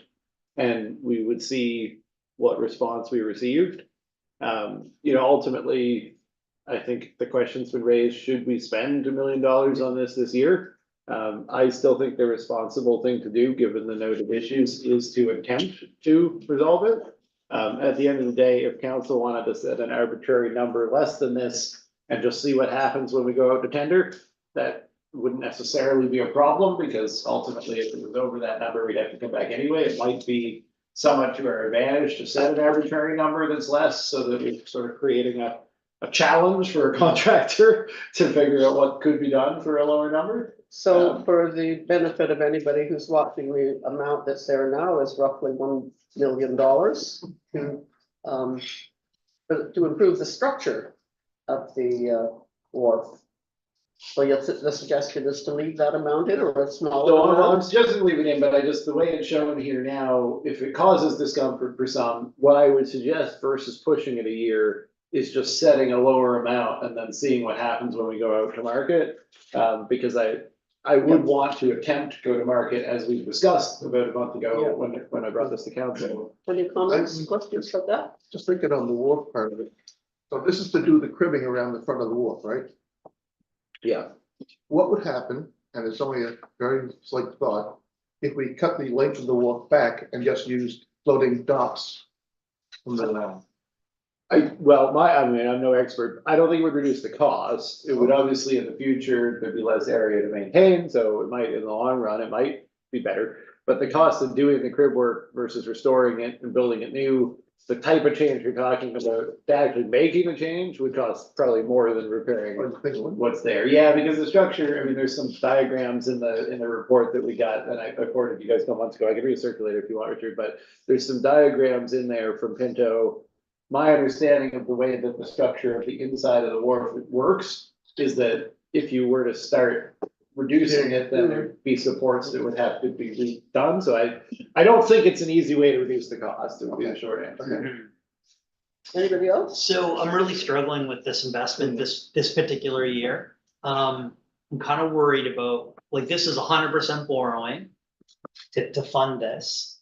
I'm a little worried about the magnitude of the debt that we're incurring for non-mission critical investments. So, I think this is this is an important investment, and it needs to inevitably be made. And, I think that the wharf infrastructure has a lot of value to the community, but it's a lot of money for this particular year. And we have such an ambitious, investment program in, water, wastewater, and all the other investments that we're making. We've got, 20 pages of investment here. So the other thing is, because we have obligations around the winter storage, I have a hard time thinking that all of this investment would have to happen in the summer. You'd have to do the work in the summer so that you could bring the boats back for storage in the winter. So I'm just considering it's already the summer. It's not clear to me that we would even be able to spend this money this fiscal year if we could. So I know we have an RFP, and the debate in my mind is around, if we go to RFP and we get quotes back, is it fair to ask a person to provide a good quote to us in the absence of any timeline on when we would trigger the actual issuing of the purchase order. So that's a debate, but. So I don't know, I'm struggling with the timing of this one. I think given the society's desire to be in the storage business and the fact that they're gonna need the access to the wharf in October. There's no way in my mind, I think we would get this work done between now and October. That seems like these people are doing wharf work are very busy, from my understanding. Yeah, I wasn't, you know, So- to that point, I wouldn't have put a constraint on the timeline about when it would happen. So it Mhm. certainly might be to go to RFP and the work gets scheduled to happen next year. That's certainly possible. But I guess, you know, the main thing is to have the authorization to go to market at some point this year. That's kind of what we talked about. $1 million. Yeah, So one thing we haven't talked about is what happens if we don't do it. So it really isn't that bad from a certain way of looking at it. I mean, I've unfortunately worked in Shelburne County. We're very used to not having the money to repair all of the massive infrastructure that the government had at one point seen fit to build there and then turned over to the town. You know, signage, barricades, removing the docks on that side, like, it could be accommodated, right? It's, if we feel that there's a safety issue to having the floating dock on the, what is that, the north side of the, I had it, it doesn't even say here. the side bay, Especially on the The east inside, side. the inside, yeah, that'd be the north side. yeah, the side facing Mike Kelly's property. Yeah, Northeast, Oh, my- east, West side, right, yeah. West side, it's the west side, yeah. Yes, the west. So that face of the wharf is the issue, right? So that floating dock around that side, as the wharf starts to bow out, which we're able, you can visually see now, the risk is it will collapse. So the collapse there would just spill out on that side. If you don't let them have the floating docks, and you don't let anyone tie up, and you put a signage that says, don't go in this 3 meter section along the edge, that could go on for years. Like, the risk is we should stop using the parts where there's a safety issue. Mhm. And so if we're willing to just let those parts become unusable, there isn't really a desperate rush, because it's not gonna cost a lot more to fix if it breaks than it to cost to fix if it's okay, like, the cost to fix is kind of similar whether it falls out or not. But you certainly wouldn't want a boat tied up there No. when the side of the wharf fell out. like using the auditorium as an analogy with our arrangement with the fire department and the fire department society. Like, we spent about $1 million on the auditorium, and the town made a $250,000 investment out of capital reserve, and we financed the other $750,000 over a term. And the fire department society, the fundraising society, is contributing substantially to the recovery of those funds. Like, in this situation, it's a similar amount of money for a recreational purpose where, I mean, it'd be difficult to say that it's, you know, it's a community asset, fair enough, but it's really the beneficiaries of the investment are the people who are the, you know, who are the users. And I just wonder about, like, is it at all appropriate, or is it worth having a conversation with the actual users about like a levy on the users to offset some of this capital? I mean, is that a practical request?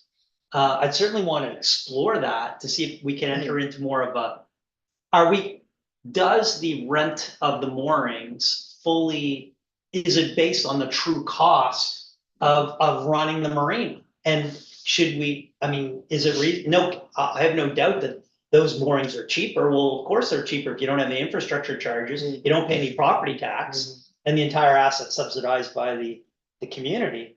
I wonder if it's a fair deal. And anyway, it's on my mind. So your Councillor Keating's making the case for postponing, pushing it forward. Just so we And can- to get more Yes. information. And maybe work a little more, like, sit down at the table with the marina folks to say, okay, it's $1 million budget. What can we do to share this So to a explore larger degree? options. Yes. Explore. I'd be in favor of that. In the fullness of time, we're gonna have to make this investment. I'm not discarding that at all. I think we just need to work a little harder. Any other comments or questions about that situation? No, with the war? And if, like, CAO said, we do have to limit some of the use, and we decide that the floating dock on that side can't be used, well, maybe we could rearrange that we use that floating dock somewhere else, maybe as part of the fishing part of it. Yeah, because I do think we'll get to this season, This and seems, then my suggestion would be, we give them notice that next season that area will Yeah, there not is. be Yeah. usable. And I think that will be borne out over the winter as we Mhm. continue to see more subsidence, Yeah. but I just would want to give them the understanding early Mhm. next year, this is a Yeah, consequence. yeah. And that's a good context for, so could you come up with $45,000 a year over 30 years Yeah. to pay for this cost? Initiate those discussions. Do you need a motion here? Yeah, I don't need a motion. I need a motion if we're gonna move it to 25 to 26, but I also need a motion to say, like, this one would be a little more complicated because we already have a motion, so I think the motion should be that the draft budget be amended to move the wharf improvements to 25, 26, and that staff be directed not to proceed to request for proposals until further direction is received from council or something like One that. motion or because two we- separate? I think it's fine in the same motion, it's just that we already had direction from council to go to tender, so if we're gonna keep this, I would rather have it in the motion, so it's If the not. CAO is willing to repeat that for the record, I will move it. Okay, Counselor Now, Eric, how did that go? Did you get what I said? Counselor Now moving. So I have that staff revise the draft budget to move the wharf improvements to the 25-26 budget. And staff be directed not to proceed with requests for proposals. So mover, I'll Counselor second Rose that, Croft second, and may I ask a for question? discussion. And then can we have something that ensures that further discussion with the society? Continue as to cost sharing options or funding? options? Yeah, I mean, putting that in the motion is really just up to the extent to which you want it to be in the motion, but we are in the process of renewing their agreement. So we know that we're, like, that will now become part of the discussion around the On the agreement. And I know council wants to have a little more discussion around the draft agreement, so I would assume when we talk about that, we'll also talk about this. Is that okay with everybody? Okay, so the motion on the floor, it has been cited again. No more discussion, all in favor? Thank you, motion carried. That was wharf repairs, we're Yeah. going down to land purchase now. So the next one, land purchase, this is land in the watershed area. I guess the key thing here is that I put an asterisk on the source of funds. I'd like to suggest that's a closed session discussion if we would be willing under the acquisition of municipal property. So we could just, I mean, I don't really want to say why I wanted to call attention to this, I would rather talk about Okay. it. Then next would be the Edgewater Street So this project. is just the component of the Edgewater Street project that is here, which is the shoreline component, and I've just, as you see, you'll see it spread out through the whole budget, but I don't think we need any Yeah. more reference to it here. And then the town hall electrification, just to remind people, this is essentially the fourth part of that town hall project, except we wanted it shown here when we talked about it last year because it's an environmental initiative, so this is the initiative to replace to get us off fossil fuels. And it's down here as 120, but we've applied for $90,000 of external funding. So the Yeah. $30,000 from the previous year, that is still our net cost expectation. Yeah. So you see the 90 is in the final column there, 24, 25, but it's in yellow because unlike the green ones, we haven't got the confirmation yet. I do think we're likely to get the confirmation in time to align the work to happen this year along with the rest of the project. If we don't get the funding, I'm not taking this to be approved. We'll certainly come back and talk. See, Yeah.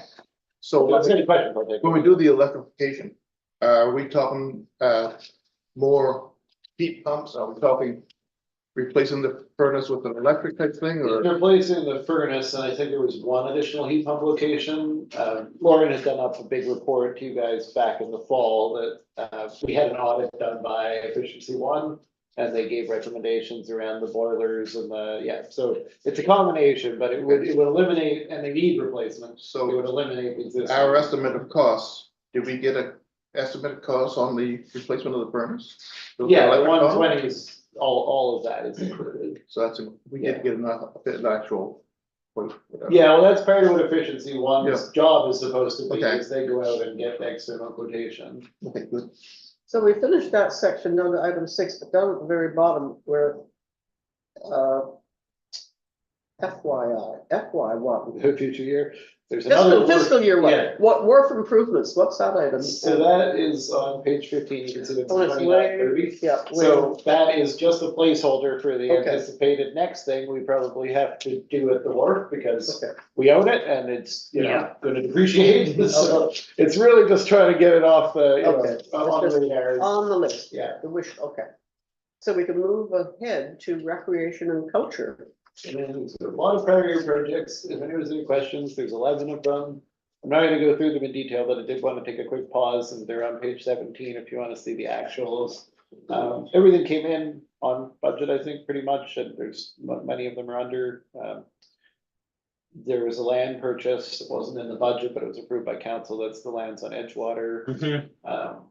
So I don't think there's much to say there, but I just quickly pause if there's any questions about what we did. What's with the capital field accessible, community field accessibility? Oh, well, I'll talk to those more separately, Okay. sorry, Richard, I just want to know if there's Alright. any questions on the prior year. On the No. So prior- on the current year, number one's the pool retrofit, we just approved it, and everybody's pretty familiar with that, it's already underway. Community, and we just chose, the pool study chose the pattern for the lining last week, so. Still gonna be blue, but. Yep. So community field accessibility, so this is new, the description is available on page 16. Then there's detail on page 17, and I also sent out a little bit extra info on this in that memo that I distributed, but I'll speak to it briefly, because that's why I sent out the memo to flag things. So this one is recreation culture number 2, community field accessibility, it's the top of page 2 of that memo. We had accessibility audits, and we chose a few of the things of the, what was it, like $7 million of stuff they recommended through town. We chose a few of the things that were kind of more aligned with, you know, feedback we're getting from the public, because it's nice to have a concept from an expert that says this would be something to do, but if nobody's ever asked about it, there's no particular reason to you know, it's probably not gonna be a priority. So the things we picked were these 2 projects, bandstand and community field. We have bleachers, and the accessibility recommendation was that the bleachers should be shaded. So it's some systems, the one we favor is kind of like a T-bar that goes on the concrete on each side, it goes up and then has a bar, those are steel. And then you can suspend shade sails across between them, and they could be removed in the winter or in inclement weather. So the T-bars with the sails, that would go over on the concrete pad on each of the sets of bleachers. And then in the bandstand, same concept, we would put it down there. And then the other part was, we've been trying to put in more, just in general around town, but specifically where there's a recreational facility or something, more general purpose seating, so like accessible, not bleacher seating, picnic table type seating. That's been recommended by Ellen first in our accessibility plan, but then also in the audits. So the orchard area has been prepared for the installation of some, be off the walking track, it'd be handy, but slightly secluded from the play area. But you can even go see where the stakes are. There's an obvious need for a walkway that would be not grass that has a bunch of ups and downs. So leveling out those walkways within the orchard area so that picnic tables and benches that people have donated, which is awesome, can actually be put there and be barrier free from the parking. That's the other part of this, that's the pathways part. So those are the 2 components of the community field accessibility project. And what you won't see there, and I just wanted to quickly note, because I noted it in the memo, was the track. So while we still try to do our best to deal with the track surface, and there's a little bit of possible improvement still to come, ultimately the feedback on the track surface, even in the far side where I feel it has held up, the drip seal has held up pretty well along the ditch. And it is better than it is where it had a lot of vehicle use and stuff, and stormwater coming off the Home Bay Center. Those have caused some damage to the side facing the center, but the other side where it's pretty good, it's still not great. It's nice and level, but as a surface, it's still gravel, right? It's still, you know, it's still gravel surface. So I talked to Home Bay United, and they feel there's some grant support out there for a future year to actually get an athletic surface to that track, something appropriate to people running. There's nothing in here for that, but I just wanted to note that because the accessibility audit flagged the track, and now I'm not recommending we do a bunch of work on the track, it's mostly because the best possible improvement for the track is an athletic surface. And if there's a thought that through working with the groups that are using it, we could possibly get funding, I'd prefer to wait a year and see if we can figure that out. In the meantime, we'll still try to remediate the part along the barrier where there's some issues, but. When we first did this, we paid for the track, right? Am I right in that? Yes, the province gave us a grant. Yeah, but when it came to that. Was that surface not supposed to be from old pavement, stuff like that, rather than what's there now? Reclaimed? Yeah, everybody has like differences of opinion about what chip seal was supposed to look like, and I feel that what we got isn't exactly what I expected.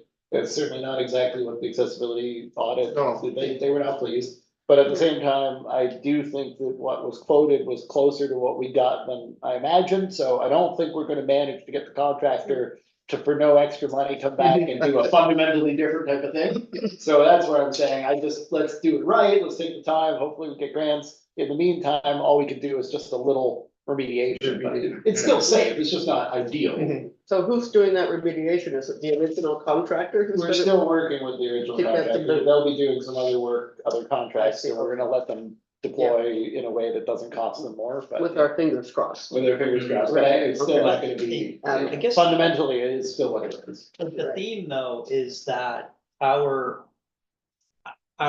conversion of that surplus property to the field, I think has been well received, but it's not coming without significant cost.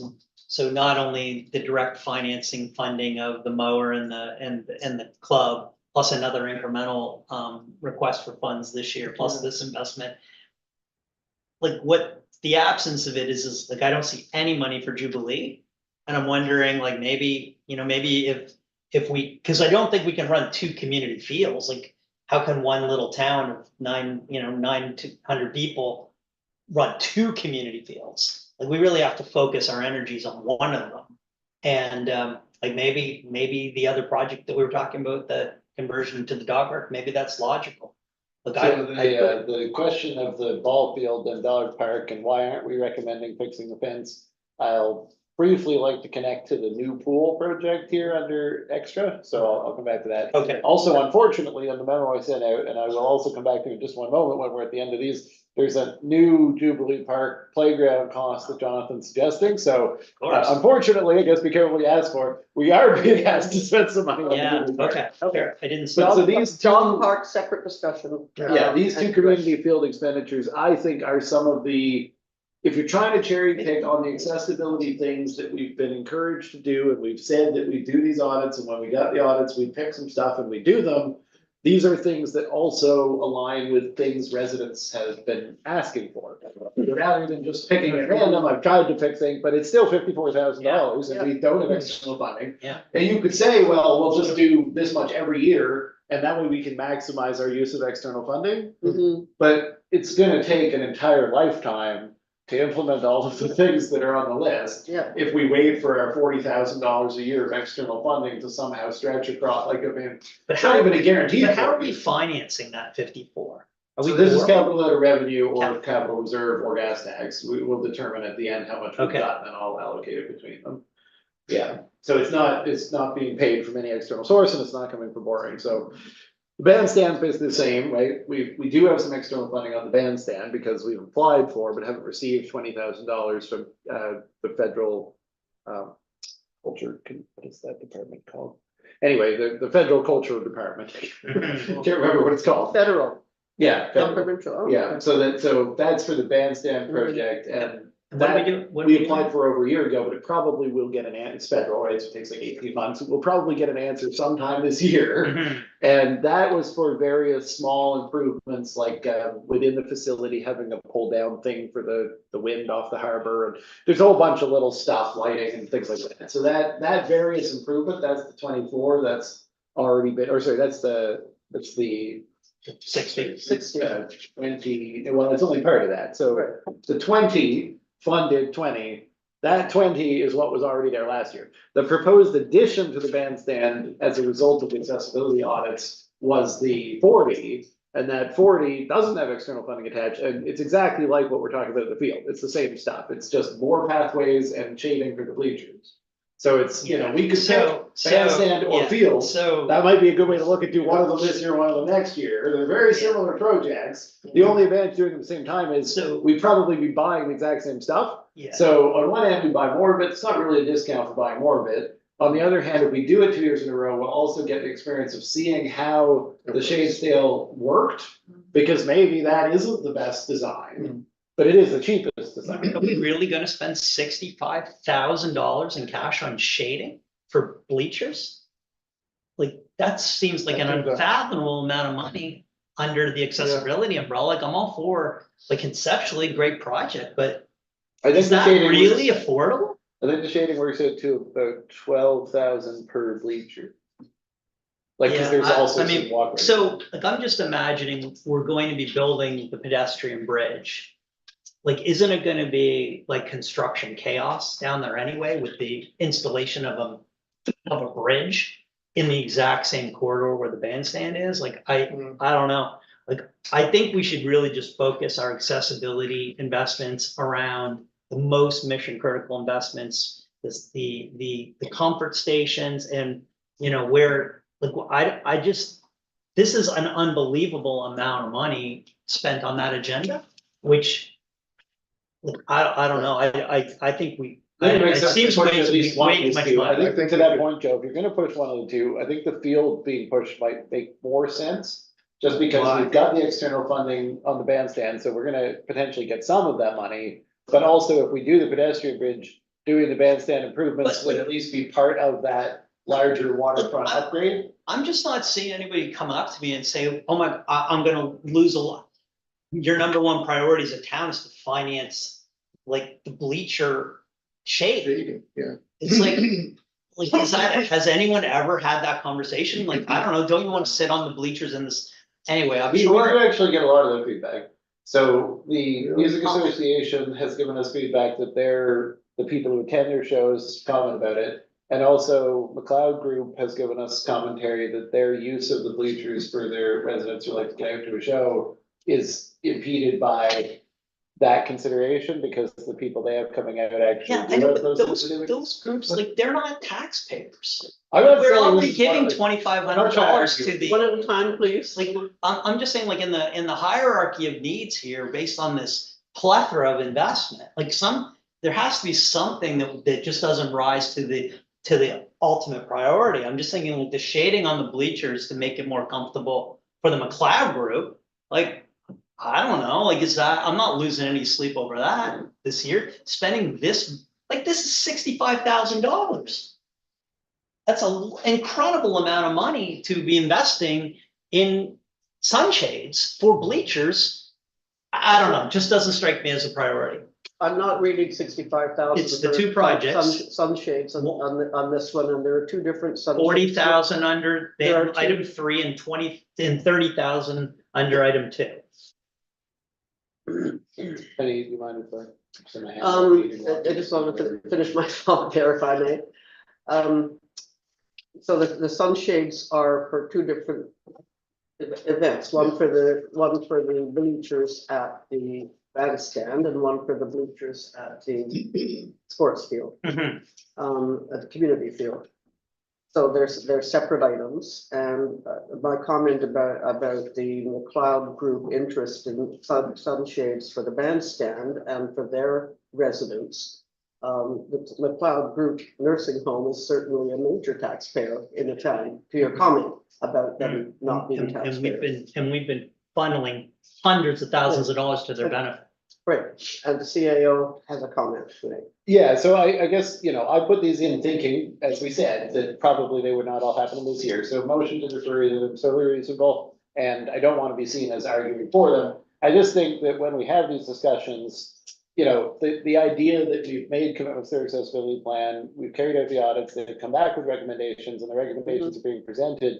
It's absolutely appropriate for council to say, well, we can't afford everything. But I don't think it's necessary, this would be my advice, to trivialize the concerns associated, like, these are good projects that do need to happen according to both the experts and the feedback received, it's just a question of whether we can afford to do them.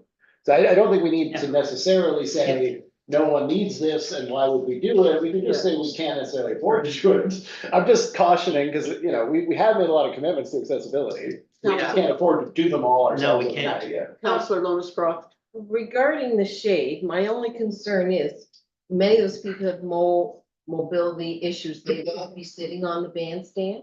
Would it not be more economical to have a shaded spot over in the bush area that's almost like a carport, or maybe a tent that's erected for the summer? That a shade tent where wheelchairs can, or it may need to be on the other side where the walkway is.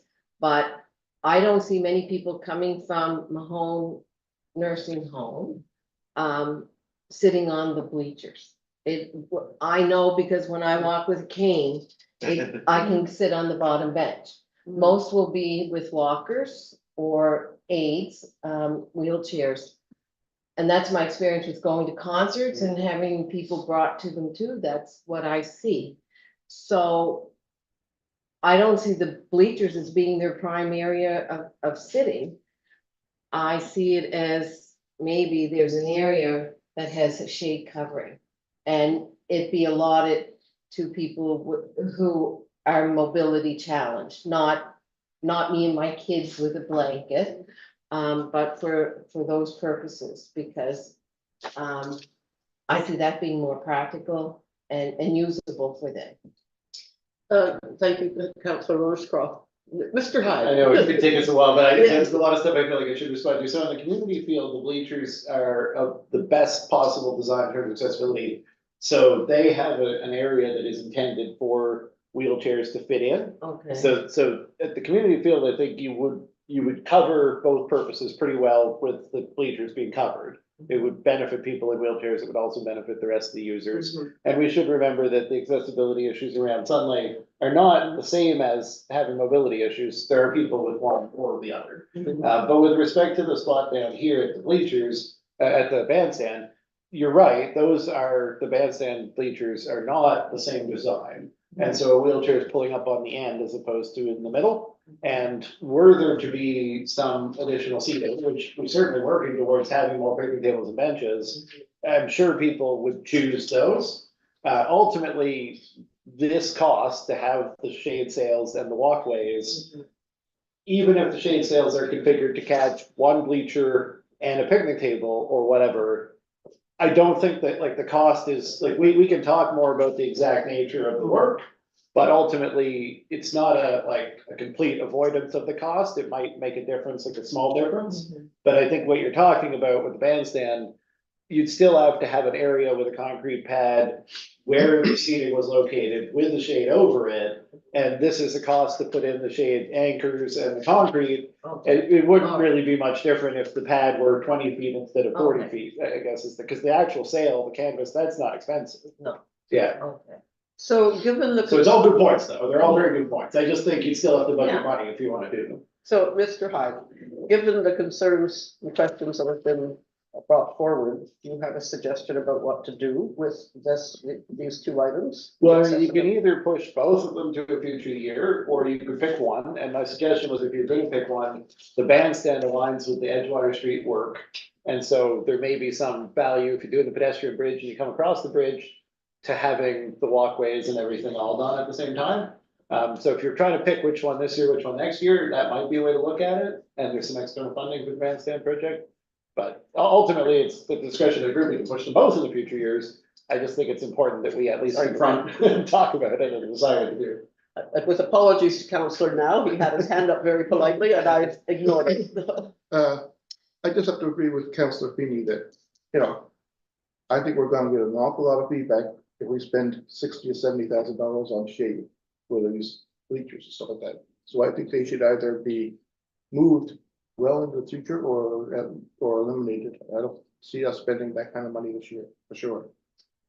So my estimate is that it's $50,000 for shade between those two projects, but I might be wrong. Well, even It was a total of $50,000. 50. It's a lot. Do we want to talk about the idea of choosing one or the other, or moving one or both to the future? I think both. Well, if we had to prioritize one, I think that CAO's a recommendation's pretty logical. You go with the one that is part of the comprehensive project that also has government funding with other requests for other funding that we might hear about down the road. That strikes me as if we can find, if we're gonna prioritize one of the two projects or kind of cap the overall investment, we should, I think the bandstand's probably the better investment. Any comments about Just But one that recommended- quick question for the that suggestion- CAO. The bridge, walkway bridge, is that gonna be completed this year or next? It will be completed next year, and I guess this work will line up with the availability of funding, so my expectation is that the funding will come this year. I'm not sure when. It's quite possible that this work really will end up happening next year, but I think if it was budgeted this year, the indication of support and aligning it and making sure it all happens would be very clear. I'm not just gonna arbitrarily, I'll make sure it lines up with the rest of the project. I can see you, agreeing with the bandstand project for this, but I'd like to see it in coordination with the rest of the work that's going on down there, so we're not doing something here and then all of a sudden we've got other work coming in here and it's overcoming the other. Yeah, I think I'd still recommend it be left in this year for that purpose, but that's a solid point, and that's always been our intention. So Joe, if you wanted to move that the community feel accessible item be moved into 25-26, for example, I would just say go ahead and make a motion, at least that gives us a way to grapple with this, I guess. Councillor Feeney, you ready to do Are that? we talking about the 54? Yeah, I just was referring to the community feel whole thing. accessibility as one project, I guess you could 54. pick, you could pick part of it, but. My understanding was that there were two components of that project. There are, yeah, so if you like the component that involves making the pathways through the orchard stable to install the donated benches and stuff. Yeah, Then I would say just make a motion to move the $30,000 shade for bleacher seating component okay, of the community field accessibility project into the next fiscal year. okay, fair enough. So I'd make that motion. Seconder? All right, go ahead. Councillor Lewis Cross.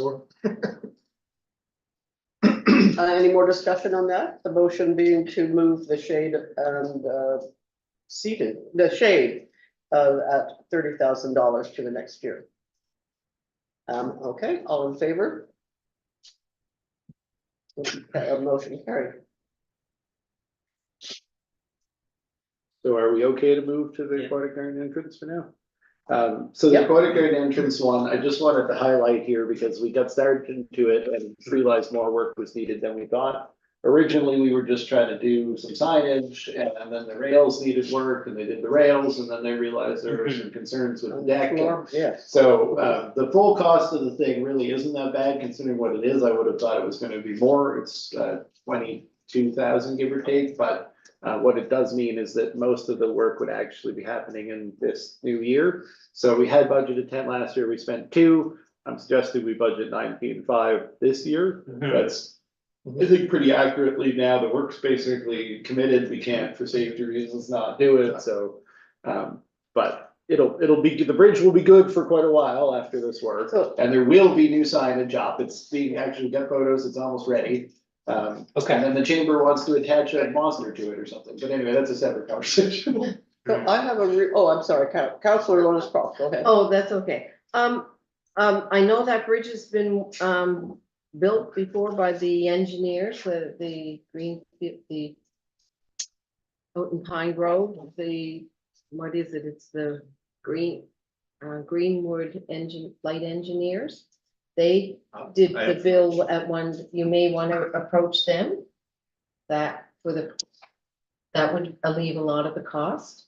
And they do that, they go around, I know they did one of the bridges on the trail one time and they. I don't think there's any engineering. I think Jonathan's sure what he's doing. I think this is just construction, but Well, I'll this mention. is construction, they're construction engineers and they come in and volunteer, they're reservists and they take on projects. Okay, I'll mention it to, what was it called again? It's the Greenwood Light Engineers, they're out in Pine Grove, they do all sorts of community work out there. Well, it's good to talk to them anyway. I guess I've never, haven't come across them.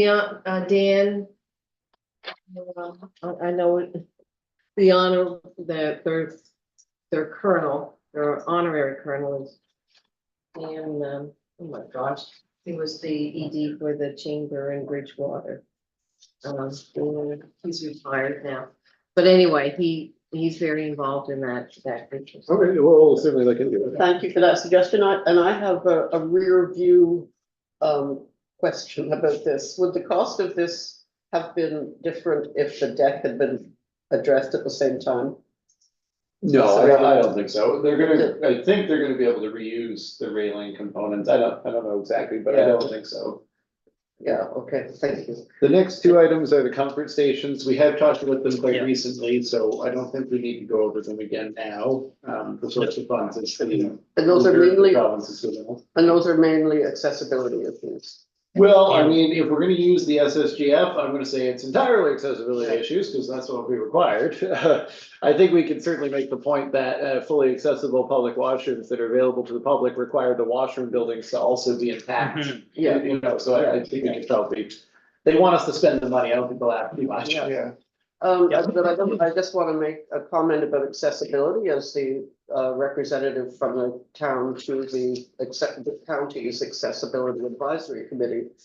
When I asked a question at that committee about how far a municipality needs to go in terms of financial constraints,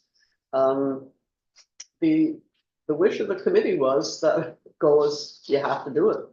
Yeah. You just have to do it. Yeah. Accessibility is a human right. So that really gave me pause for thought. And here we are with that, having that struggle right now. So it's an ongoing discussion. Yeah, I mean, what I think is, I would just say, I think what's great about this is that we have taken the trouble to center this in the process, and we Yeah. still have limited means, but Yeah. we're all here agonizing over how much we can do, at Mhm. least that's, wouldn't have happened 10 years ago, so. So where are we now? So So that, yeah, next we gotta skip to page 20. Page 20? Probably the easiest way to do it, Right. because there's two more items on the current year. Oh, right. Under recreation, so public fishing dock. This was a subject of a report about a month and a half ago. $40,000, I think it's a very accurate quote, because we talked to local contractors and went over all the ins and outs of the width of the ramp and the railings and the anchors and. So this would be one that would not take a long time, like we Mhm. could have this designed and installed in a couple of months, I think. Mhm. And it doesn't interfere, the reason we recommended this doesn't interfere with anything else there, like it's not Mhm. using the part of the wharf we talked about earlier. There's really, it's a standalone, but the nice thing with standalone is we could also do it any year, right? There's no particular need to do it this year, so. Any questions, or we just leave it in, but I just wanna mention. any comments around the table? It's been well discussed recently. Mhm. Councillor Lotus Croft, look at me working up. I think. Well, I think people in this town have waited a long time. They've been very disappointed by the public access to a piece of property that the town owns and also, has stewardship over. I really feel that the public deserves to have that space usable, and this is a great way of, it's an outdoor recreational activity. It's a family activity, and, I remember people from the nursing home going over with, every day to watch the activity on the wharf, Mhm. and it seems that townspeople are discouraged from being on the wharf, period. So, I think this is something long coming for citizens here in Mahone Bay, so I would really like to see this. I know 40,000 sounds like a lot, but I think the citizens of Mahone Bay would really like to see this. Anybody else? I think the same way that, something we should do. We're looking at putting an awful lot of money into the wharf, which isn't really accessible to a lot of the public. So I think that this is a necessity of part of that. Yeah, and I'd agree wholeheartedly. I actually think this investment's gonna really help improve and gain the consensus of the wider community to have, to make the next investment. So, I think this is a really good icebreaker. Yeah. That will allow us to have a more comprehensive conversation for next year. Good Yeah. point. That sounds pretty unanimous. From this Yeah, one. we're good. I mean, there's no change. It's already- Yeah. And the new pool, New pool, so I'm just gonna comment briefly on the new pool, so, as everyone knows, but we haven't really come out and talked about it a lot publicly. Our estimates on the new pool have risen as we started to dig into it, so kind of saying. There will be a report coming to council, it's expected later in May. That will kind of show some designs, preliminary location stuff, this was directed by council back in the fall, we hired Vigilant to do this, we're working with the pool society. In the meantime, I'm only putting in the finishing of the design work to that point in the budget, so basically. As of the end of May, we will have the first part, the pre-design finished, here's what it looks like, here's the cost. And then we've talked about essentially pausing it until we can secure the necessary funds. So this budget only really reflects that pre-design work being completed. It's still showing us capital because I'd still like to imagine we're actually gonna do the work. But obviously, if we never did the work, then this would not be capital. This would have to fall back into operating. We deal with that at a later time. So I don't know if anyone has any questions. We'll have a good discussion when we have stuff to look at. I really thought we would be able to give you that stuff before we got to this point in the budget process. But I don't think it's material because we're not planning to do anything else this year. And we've already okayed the work to open the pool this year with the current pool, so. Yeah. okay to move on? So I just want to mention now that we're getting to fire service, that the Yeah. utility stuff's coming up, we're getting close to 12. I think maybe to my earlier point, what we should do with the water and electrical is we should just talk about it when we talk about the water and electrical operating. Yeah. So we'll just Mhm. push those. That'll So we'll be- just talk a little bit about the fire service now, because I know there were a couple questions, and then maybe Wrap up. go into closed session, or just a Yeah. short closed session. Sure. So with respect to the fire service, this is page 22. Every year it's normal to have a few expenses from fire equipment reserve. I don't ask a lot about them. We got new PPE, we got radios, things like that. The department tells us, the chief tells us what he's expecting. But I did get a couple late breaking items that aren't in here, and I'm gonna add in unless council disagrees with the addition of them. Oh, that reminds me, I forgot to circle back around to that Jubilee Park playground. I was just about to mention before we talk about fire service. Before we talk about fire service, Jubilee Park playground, in the memo I sent out, very top of it. Jonathan has had the spring inspection recently on the Jubilee Park Natural Playground because people are starting to use it again. And there's some safety hazards that have been identified. He doesn't feel that it should continue to be open if we're not willing to commit to some work. So right now, it's not like putting up barriers, but basically this money, if not spent this year, means next year, portions of that playground will probably be blocked off and not available for use. So there is a bit of a time crunch, but at $3,000, it's a fair bit.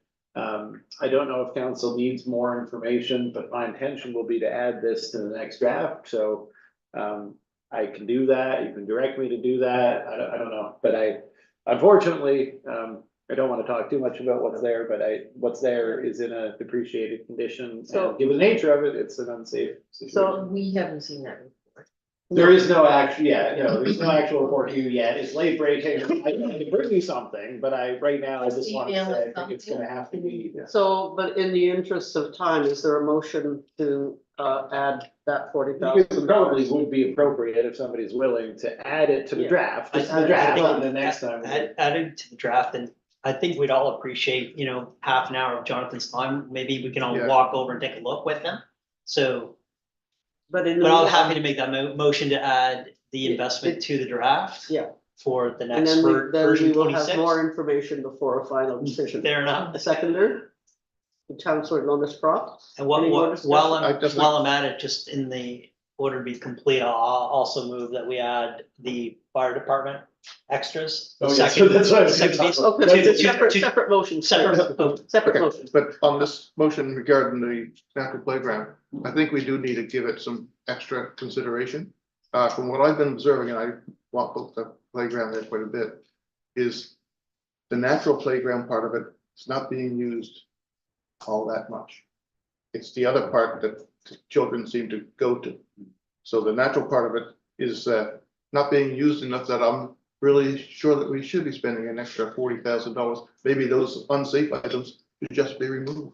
So But the- that's the third of this issue. So as I understand the motion, it's simply to add the $40,000 to the draft at this point. In the meantime, before our final discussion on the budget, we will have more information in order to consider. And I would agree that Richard's point is sound. If we were going to not spend it, the simplest thing would just be to remove the areas as they become depreciated and present a safety hazard. So we have a motion on the floor. Discussion we've had. All in favor of the motion? Motion carried. Thank you. So now we're in the fire department part, and as I was saying, there's always stuff that comes to the department, and we just include it. It's, you know, they've got their judgment. I don't think they're wasting money. But there were a couple late breaking items that didn't get picked up for whatever reason, and I mentioned in the memo, so as Joe was saying, we would be in order to have a motion. The gear item is just the sort of thing the department's coming across, and Richard, I'm sure to collaborate, there's a lot of rope and stuff, I don't think you guys really need to know.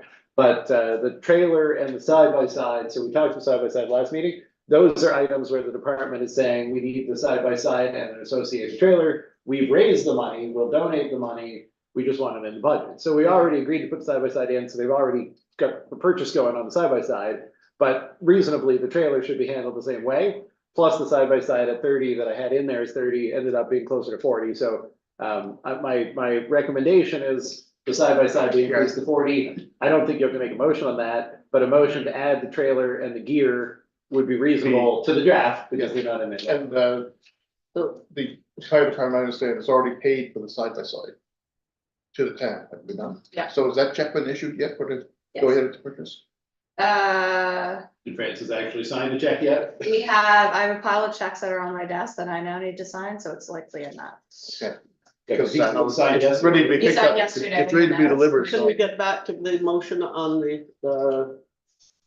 yes, the motion. Counselor Dion. To add the items to the draft budget.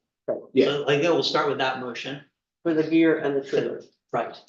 Correct. 13 plus 13 25. plus 25 and increasing the side by side from 30. You can reference that if you want to. I mean, that's. Whatever's all easier. captioned. It's already So- been taken care of. If we could, Counselor, if you need, yeah, that's the so I'm not motion. gonna move, I'm gonna make that motion. Hopefully Is there a someone will second it. Oh, Counselor Norris Croft. Eric, did you get the whole motion? Staff revised the Added draft it. budget to add the trailer and the gear. Gotcha. Fair enough. Yeah, I love it. Trailer and the I would gear, approve but that. when there was also the increased funding for the side by side, was that part of it? I don't think that's changed Well, since last, Well, I had 30 in Was the it draft, 30 the staff was from 40? like a month ago Yeah. now. but I think we discussed that last time when we just Do have one question. said we would buy it. It's just this version came after that discussion, Oh, okay. so I think we're okay with it. We're okay, being the all right. motion. So, any more Okay. discussion on that motion to increase the funding for the gear and the trailer? All in favor? Unanimous, thank you. Do have Motion carried. Do have a question on the overall program, I guess. So those items are being funded through increased, they're almost being funded directly by the fire department society. So so we've increased their revenue derived from the fire department and matched it dollar for dollar. So as I understand. it, Yeah, it's the flow through, the contribution flow line will go up and the from reserve line to reserve line. So like the volume of donations is substantial now, as I understand, it's like $140,000 this year, does that ring true? Yeah, right. It's a big number, right? Yeah, it was So- impressive. That's terrific news. It looks like the bingo is doing well and the fundraising at the fire hall's doing very well to be able to finance that. So I just think that's a really important number for us to keep in mind relative to our other discussions. Like that is almost as much money as the entire district revenue stream. Like it's a big number coming from the efforts of the fire department. Now, you're referring to it as donations, but this is just fundraising. Yeah, fundraising, not the 15,000. Yeah, The Donations are Yeah. kind of, because they're So- receivable, and this is not receivable, but it's a huge funding stream. So for the firm. my only question is that our arrangement is to fund the interest and the capital and the principal payments on the auditorium and $25,000 towards the equipment reserve. That was our original arrangement. And I think the fire departments, it appears to me they're doing all of that, plus they're funding all of these other incremental Okay, we're all on the same page. That's what's happening. Okay. The only thing is, we mentioned about the fire department thing.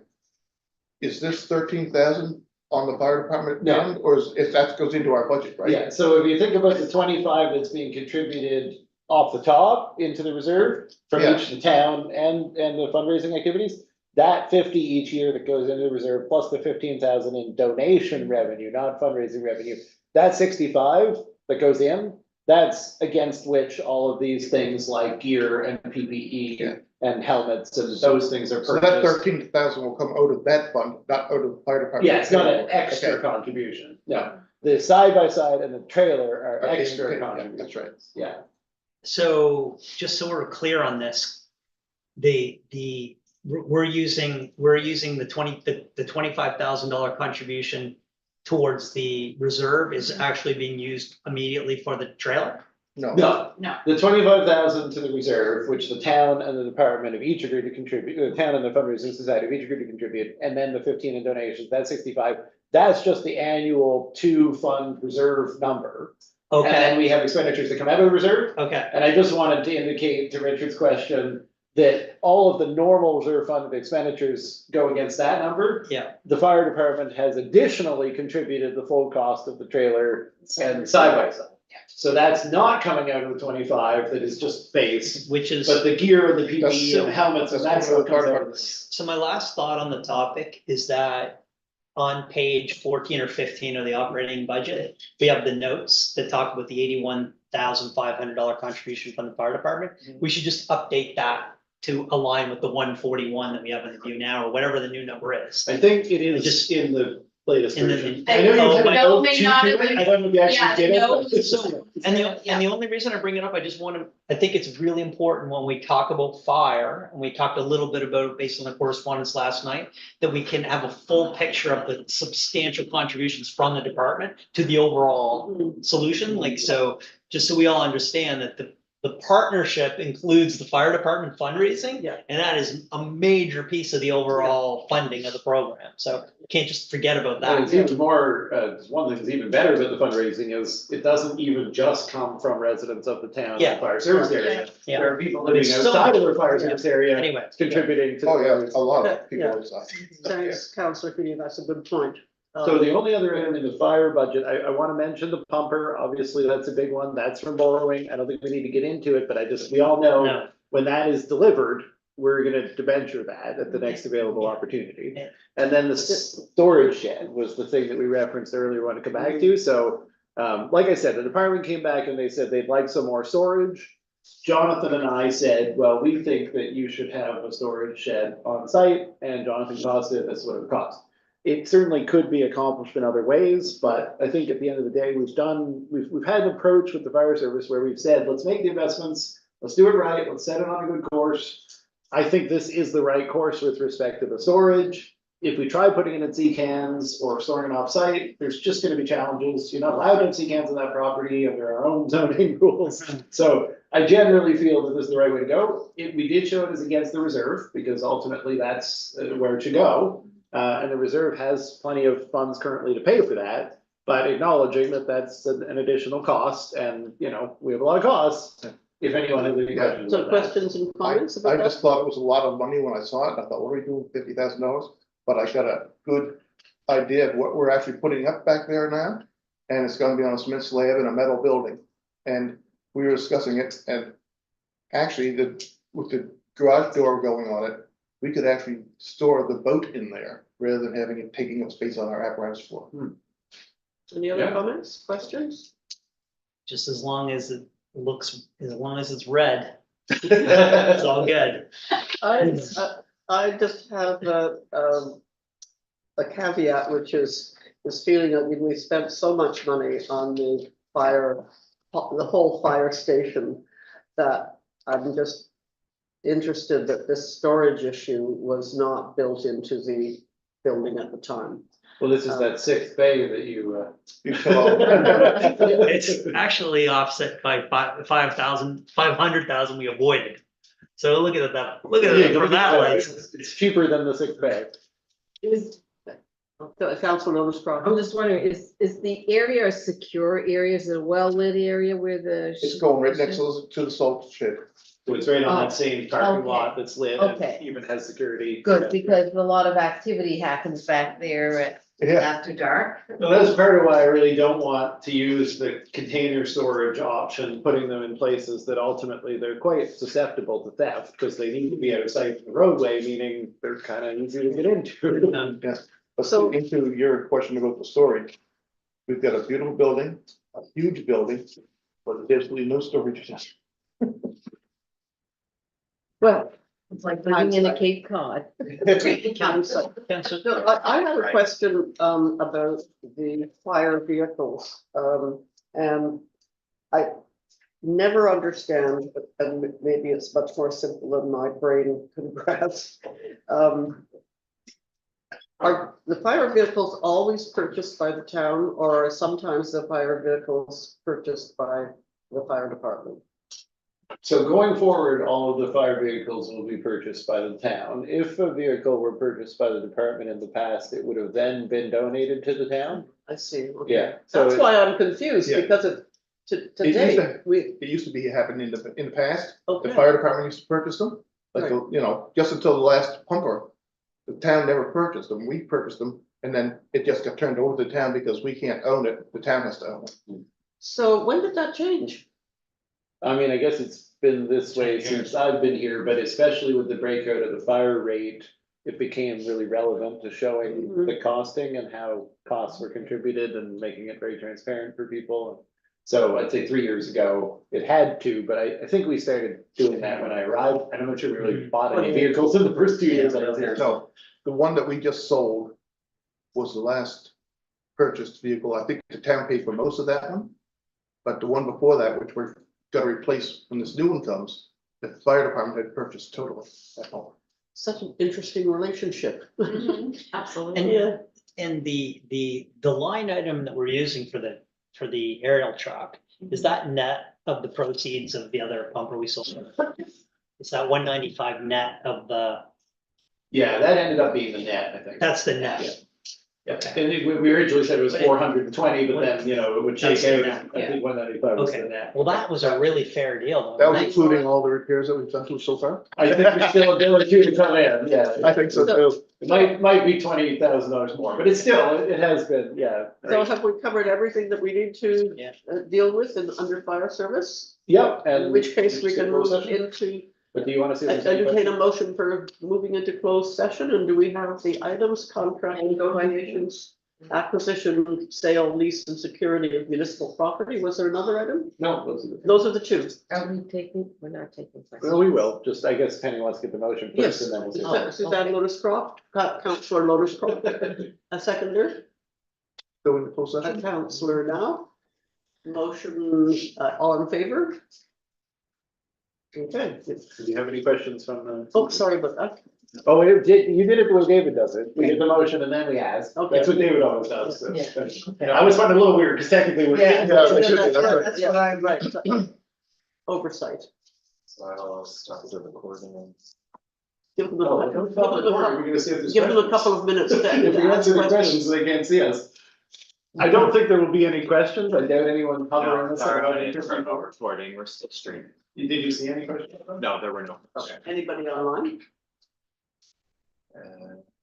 We have 5 now, we were up as high as 8 at one point. Anybody online from Italy? I gave them the link to join properly. If they had the time, they should have come and Fair joined enough. earlier. Okay, so, we have So we're not up. to YouTube approved yet. the motion to go in camera, and we'll wait until the technology has turned